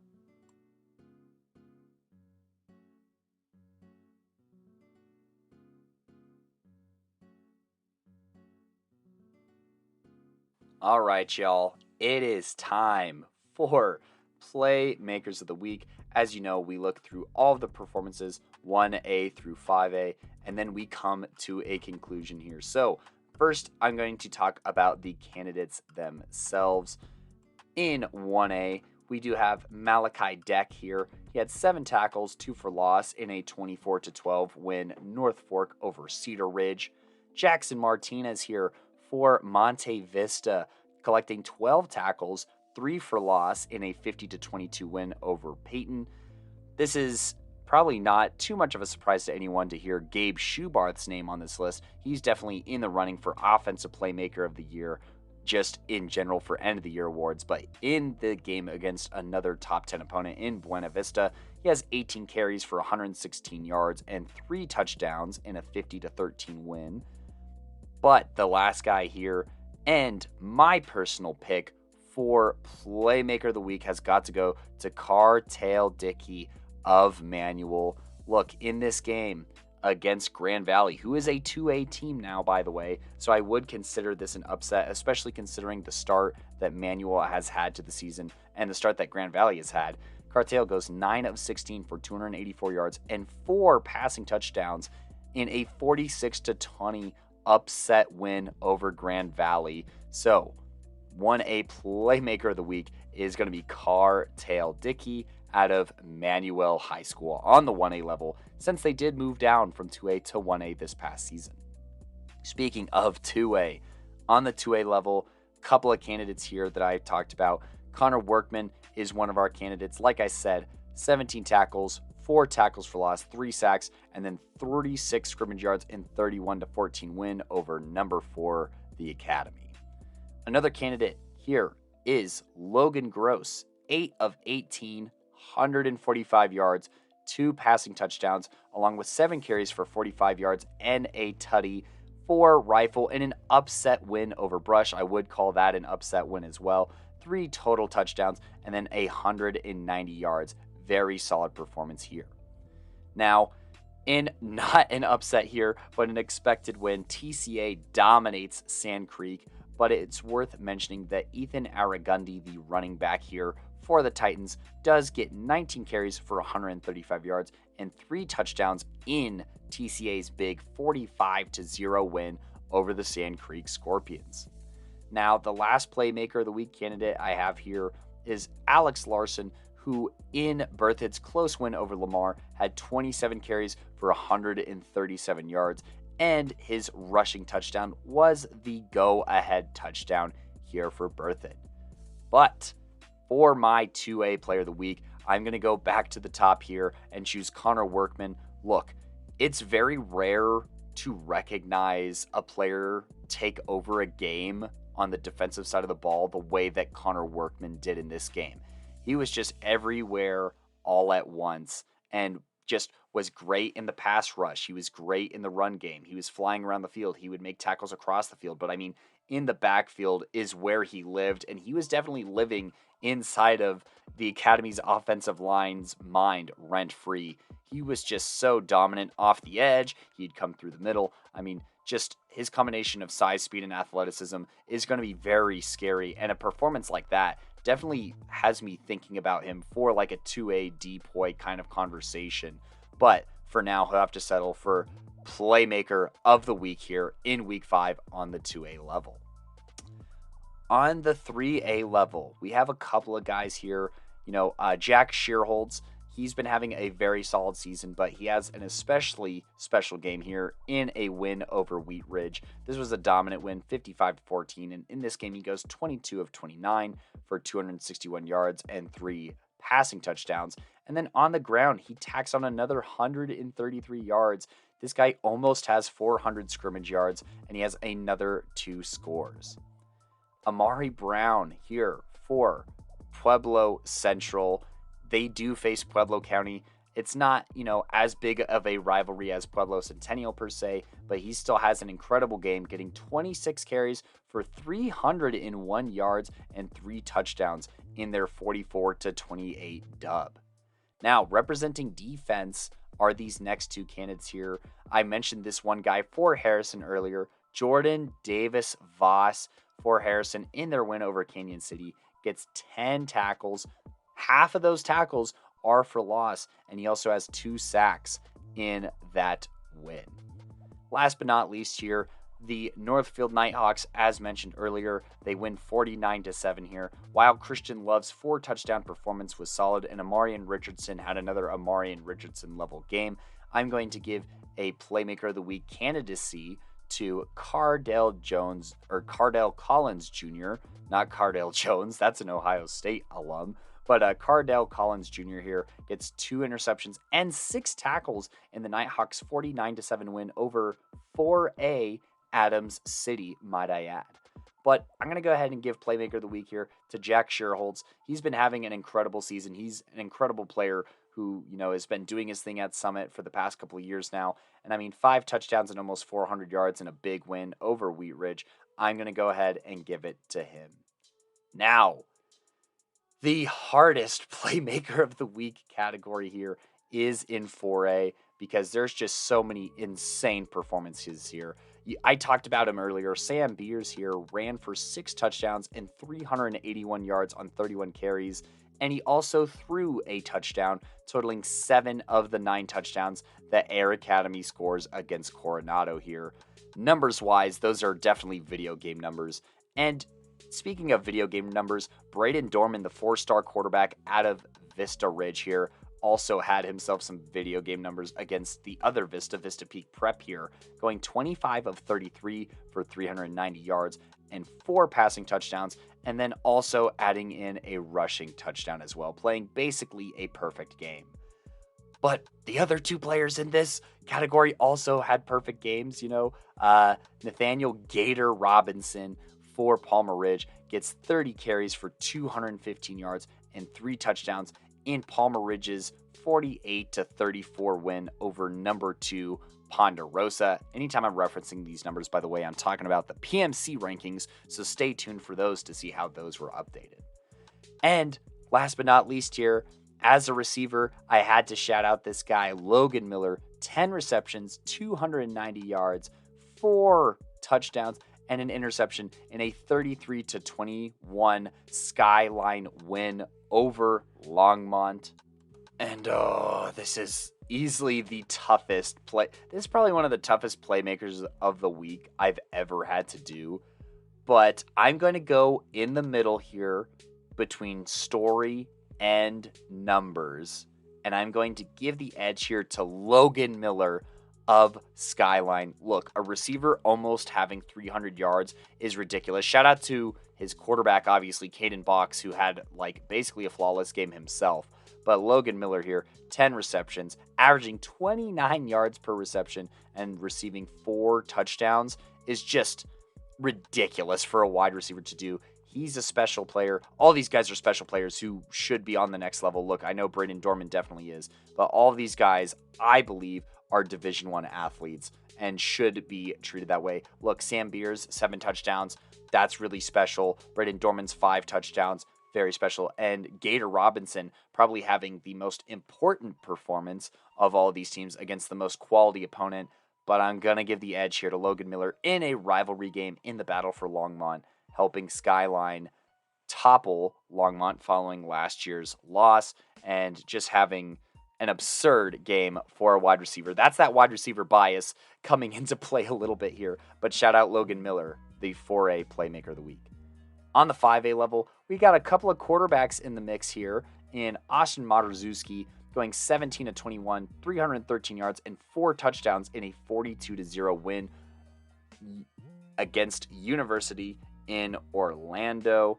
But in addition to that, Colton Pollock, who I watched on Friday night, while his passing stats of 5 of 18 for 64 yards and a 1-2 ratio aren't great, his ground game, 22 carries for 172 yards and 3 touchdowns, was massive in a huge win over another top 25 opponent. And then Colin Lerma with a very impressive performance and, just helping put Legacy on the map here. He goes 8 of 14 for 111 yards and a passing score, puts up a QBR of 106.5, but then on the ground also getting it done very efficiently, going 23 for 156 yards and 3 touchdowns in their 38-24 win over Legend High School. However, for the second time this year, the Playmaker of the Week is going to be Defensive Playmaker of the Year candidate Isaac Angle, who had an interception return for 40 yards, a pass deflection, a forced fumble and recovery, scoop and score, and 21 tackles. These aren't even video game numbers. They're so unrealistic. The way that he dominates on the defensive side of the ball, the way that he's a do-it-all kind of guy. He's just an incredible, incredible talent. And so for the second time this year, in a 17-8 win, where the defense plays huge, got to give Playmaker of the Week to Isaac Angle here, getting, 2 turnovers on his own, breaking up passes, and then making tackles all over the field to shut down this Smoky Hill defense. Shout out to the rest of that unit there at Highlands Ranch, but nonetheless, a very impressive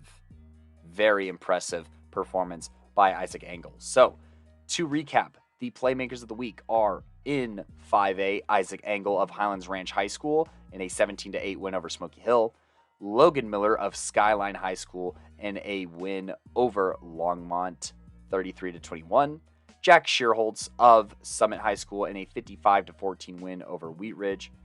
In 2A, Connor Workman's put in that work for a 31-14 win over the Academy, and then the Playmaker of the Week of 1A, I should say, is Cartail Dickey, 9 of 16, 284 yards, 4 touchdowns, in a 46-20 upset win over Grand Valley. And that has been your Playmakers of the Week, and we got power rankings coming up.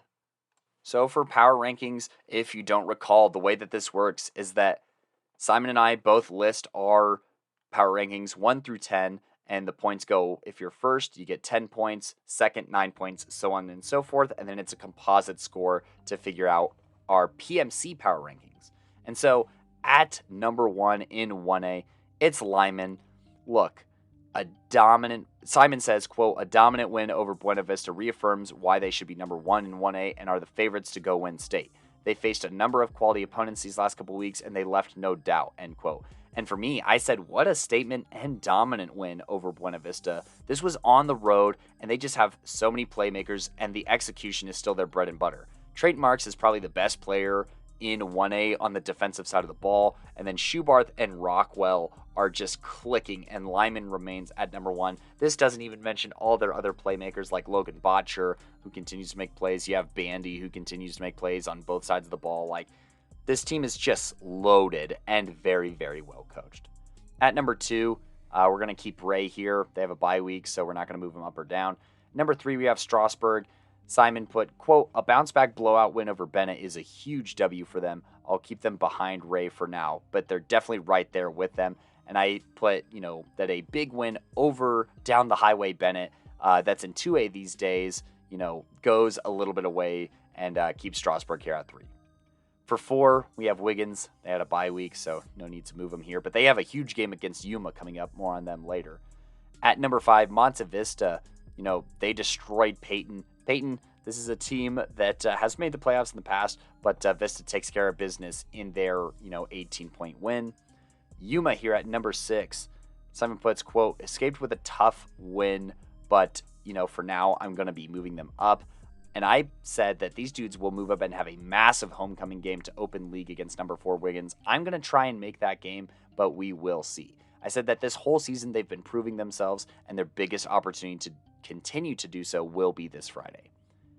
Now, tied at number 7, we have Buena Vista and Centauri. Simon put, quote, the Gunnison loss was bad enough, but losing to Lyman in this way is tough, especially for a team that I know has the talent to be a legit contender in state.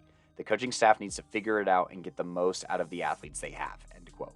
And Buena Vista, I actually had them at number 8 following this loss. I thought it was embarrassing. I said that the platooning may have run its course for the Demons.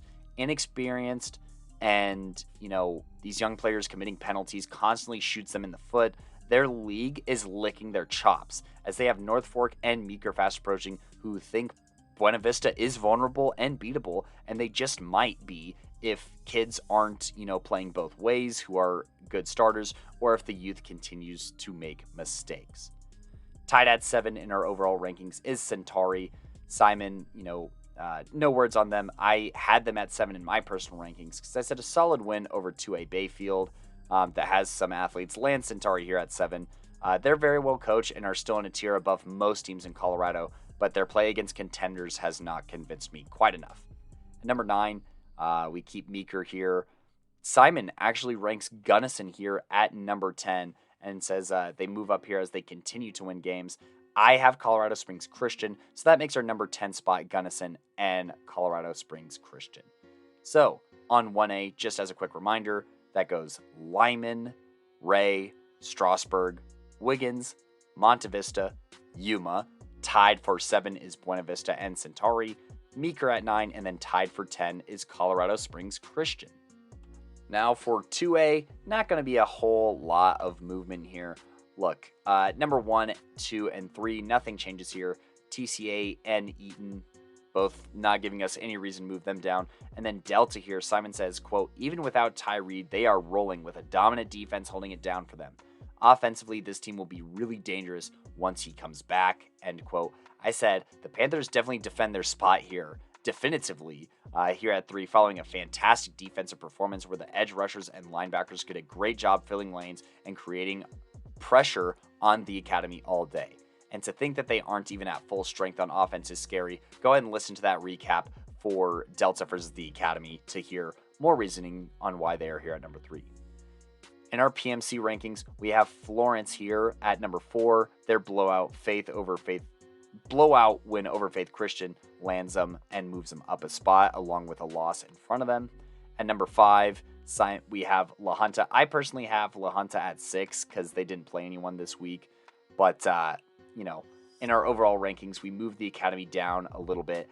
At number 6, Simon says, quote, honestly, the score did not reflect how well they played. Their quarterback is very impressive, and the defense made some big plays throughout the game. Playing a quality team in Delta will be good for them in the long run, end quote. I put, gonna drop the academy. I only dropped them to number 5. I had them at number 4 in my personal rankings. I said that they lose this game when they overcommit on the run very early in the game off of what was really just a great play by the Delta defense on an interception. But the Wildcat defense provided some opportunities, and, this team will be tougher in the trenches heading down the stretch. So, PMC rankings up to this point, TCA, Eaton, Delta, moving up, Florence number 4, La Junta here at 5, the Academy at 6. At number 7 through 10, nothing changes here from last week. Basalt, Moffat County, Elizabeth, Fort Lupton, all of them had bye weeks. Nothing to really add on here. Simon puts for Woodland Park, quote, they get a big W over a good 1A Colorado Springs Christian team, and they pull another big matchup versus Manitou that could decide who makes the top 10 here next week. Now, for 3A power rankings, number 1, Roosevelt. I put after a close first quarter, Roosevelt pulled away with the same set of guys making plays in Duche, Ramirez, Peterson, and Hartson, all having a hand in a pair of touchdowns in a win over Holy Family. And then in our PMC power rankings, we have a tie for second place here. Green Mountain, they didn't play anyone, and I still personally have Green Mountain ranked at 3. But Simon, putting some respect on their name here, and keeping them at 2. But to move up for here, I've been high on the Grizz all season and have had them at number 2, and they get a huge win over Rangeview, and Simon has something to say of that, saying, quote, a 56-0 whooping of 5A Rangeview, and on late notice at that, is extremely impressive. They will get a chance to punch their way up to Roosevelt here in a couple weeks, but for now, this Northridge team continues to impress, and Simon says reclaim the 3rd spot for him in his personal rankings. Ends in a tie at 2 here because Northridge at 3 for him, Northridge at 2 for me. Added up, it shakes down to that. Now, there is a 2-way tie at 4th place here between Simon and I, between Durango and Lutheran. Simon for Lutheran says, quote, for them to keep it a close game with a tough Montrose team that usually does a good job controlling the pace of the game is very impressive, especially considering they won't face a team like Montrose anytime soon. They only move down one spot for me, and for me, they also moved down one spot. We just had a difference. I have Lutheran here at 5. I said I'm not going to punish the Lions for losing to a top 10 4A team. Depth is the difference here, in my opinion, since out the gate, the Lions led at the end of the first quarter, but a big second quarter by Montrose gives them a lead prior to halftime that, Lutheran just doesn't quite close. And so, you take away these 2 giveaways, and this game is even closer than it looks already, and they'll be fine. So I'm not worried about them. but I did reward Durango for their win since they did avenge last year's playoff loss in convincing fashion. And like I said, going through the Friday scores, they were only up 21-14 at half, but then they scored 21 unanswered points in the second half. They shut out this Meade offense, and I think have some of the best trench play in 3A that a lot of other teams should take note of. Simon here with our tie for Durango and Lutheran here at fourth, says, quote, a dominant win over Meade is extremely impressive. The only reason I don't move them up higher is because these other teams just happen to dominate 5A or play very good 4A teams. Durango is just as much a contender as the other 4 teams ranked in front of them, to be honest. I agree, end quote, I agree wholeheartedly that there's not a lot of gaps between these top few teams here, honestly. And there's arguably not a huge gap between them and this next team here at number 6, which is Evergreen. Look, Evergreen played our number 2 team, Northridge, very close earlier in the season, and they take care of business against Severance that was once a top 10 team in 3A. Just I think they win like 41-8 or something like that. And Zimmerer has a fantastic game. In a day where Tommy Paholski kind of struggled, Zimmerer stepped up big time, and they still get an absolutely huge dub here to keep their spot at number 6. Simon says, quote, they really put it to a Severance team that honestly has a great defense, and that is a very good omen. Things stay the same for now, though, end quote. And I'd call this a statement win over Severance. In place of a former top 10 team, and they still have a big prove it situation against Green Mountain here in a couple weeks, but I'm feeling pretty good about that game following their performance against Severance. Now at 7 here, Simon and I see eye to eye. Res Christian, Simon says they were, quote, they were the only Colorado team to go to Texas this year, and they went to Katy, Texas, and got a W.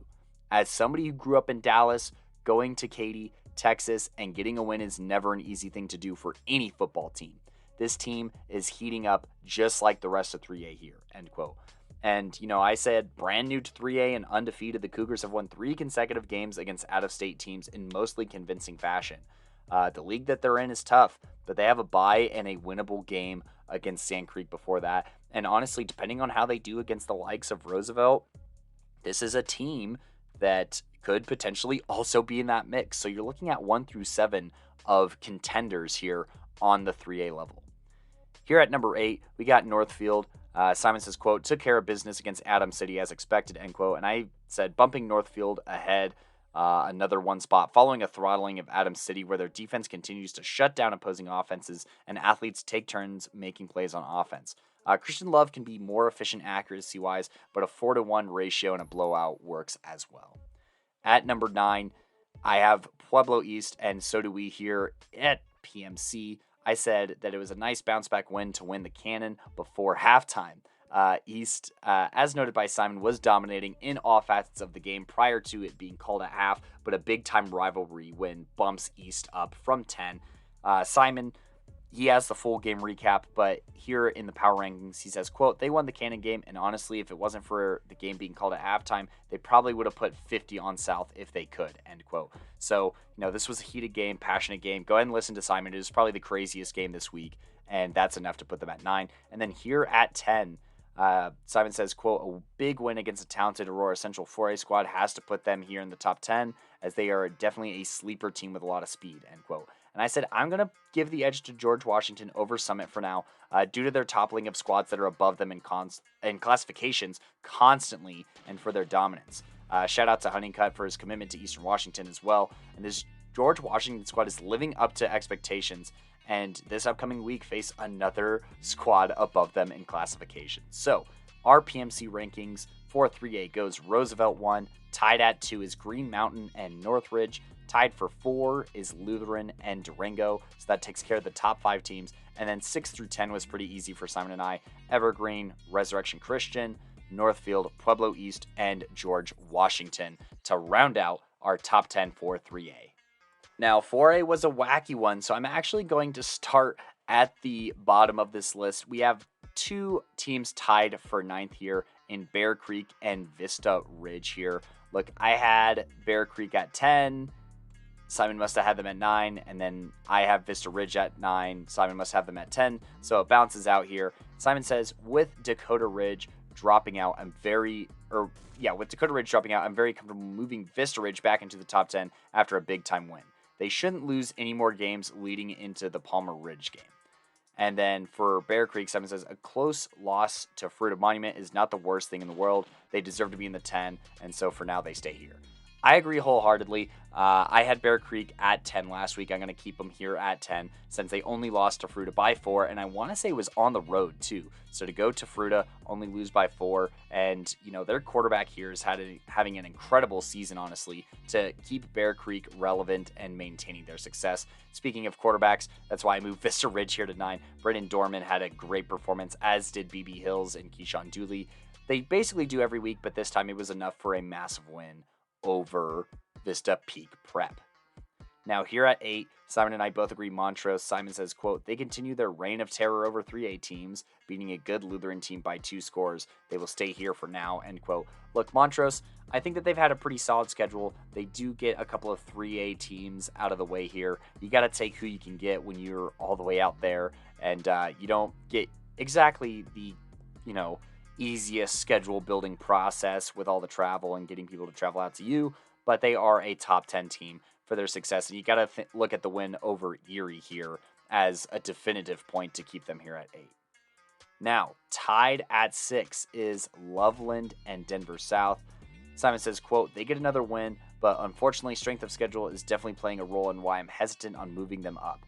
They get Erie this week, but we will see.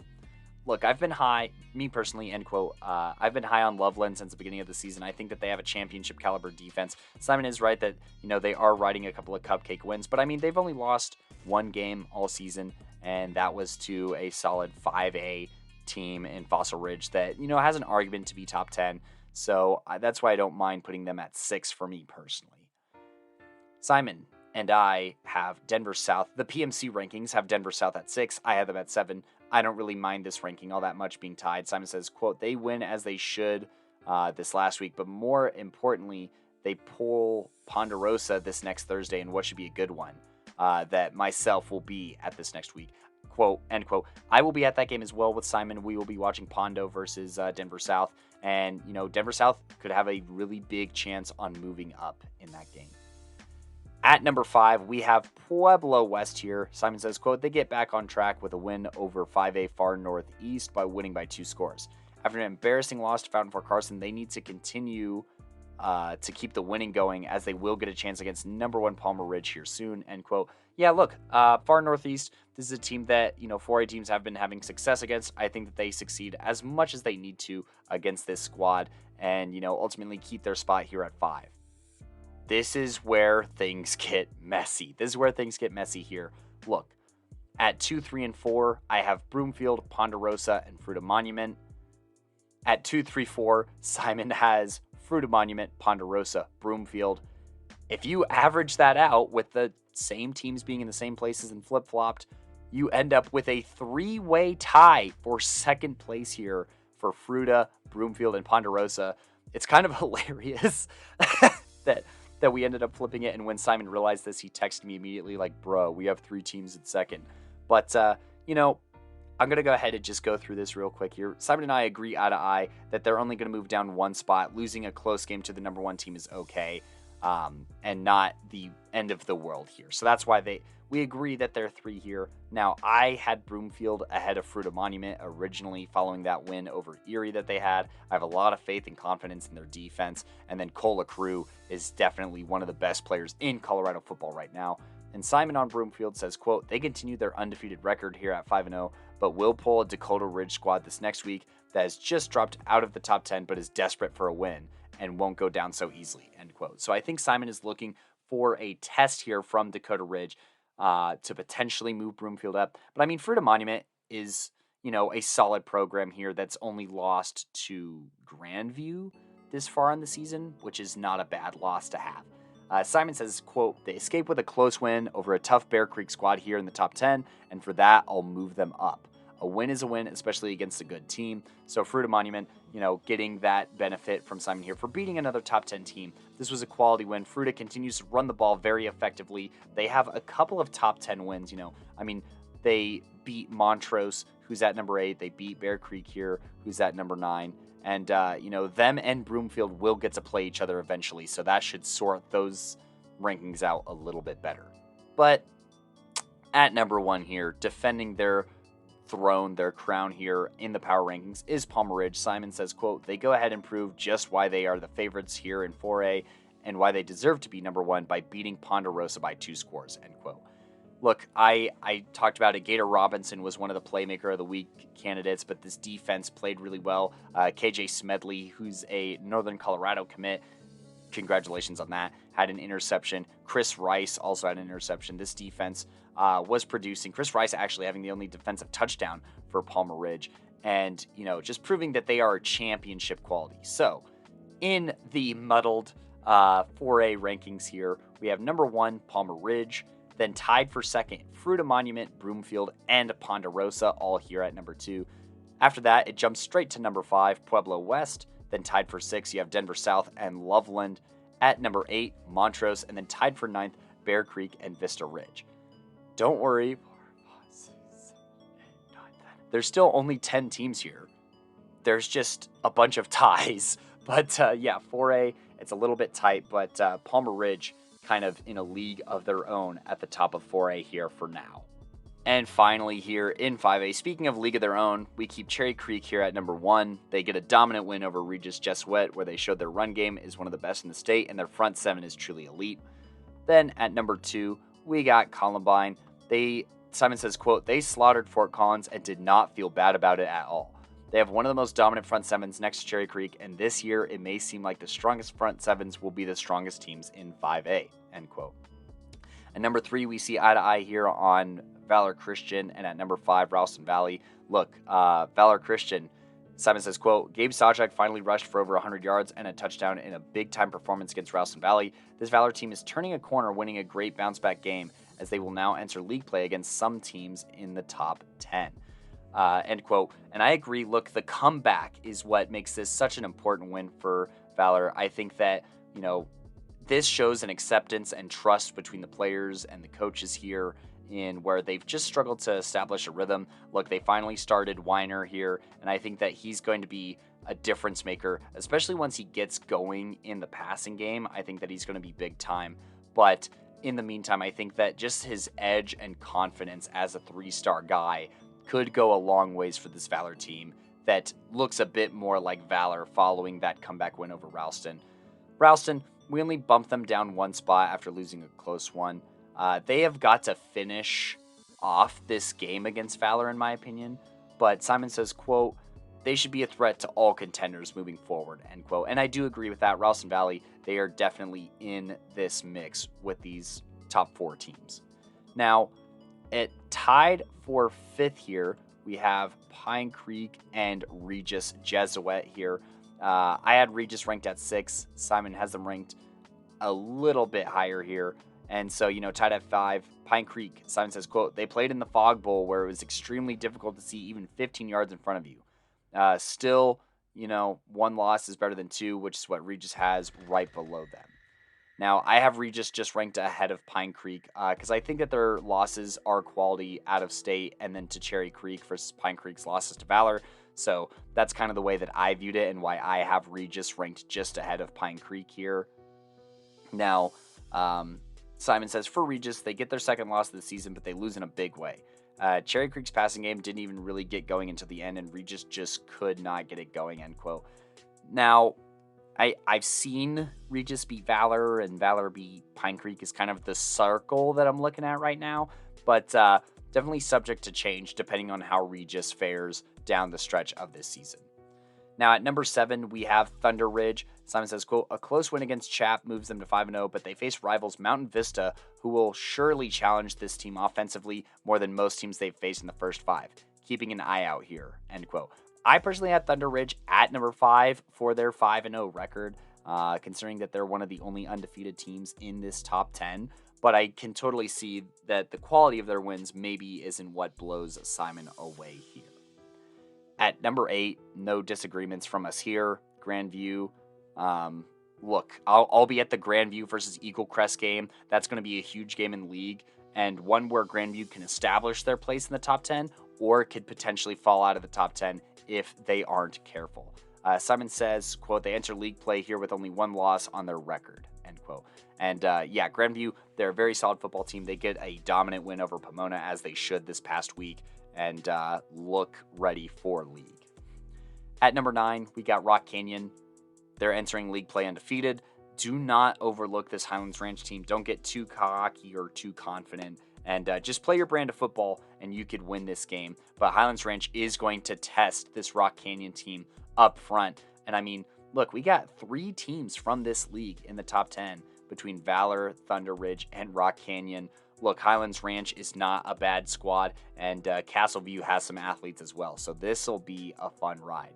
And then at number 10, we have Fairview following their win over Douglas County. So just to recap, at number 10, Fairview. Number 9, Rock Canyon. Number 8, Grandview. Number 7, Thunder Ridge. Tied for 5th is Regis, Jesuit, and Pine Creek. At 4, Ralston Valley. At 3, Valor Christian. Number 2, Columbine. And number 1, currently in a league of their own, in my opinion, Cherry Creek for our 5A rankings.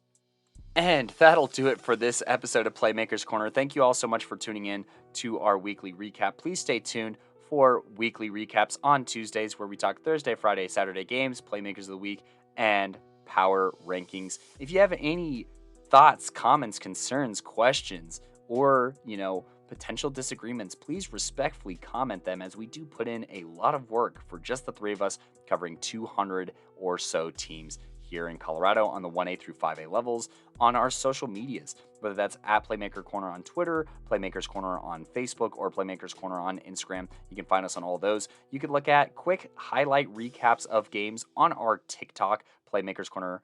And on that TikTok, you can also find the ending of the Pueblo South versus Pueblo East game. So go ahead and check that out on there, or YouTube, where you can find us at Playmakers Corner. We are also on Twitch, Playmakers Corner. We haven't streamed in a little bit, but we usually do that more in the off season. So find us on all of those. Subscribe, like, do what you got to do on all of those platforms. Follow us for announcements for all of our episodes that we do post on Anchor, that goes to Spotify, Apple Podcasts, Google Podcasts, or basically anywhere you listen to podcasts. And wherever you do listen to podcasts, go ahead and follow, like, or subscribe to us on those, so you get notifications for all of our latest episodes. I have been one of your hosts for this episode, Kodey Stoffer, and peace.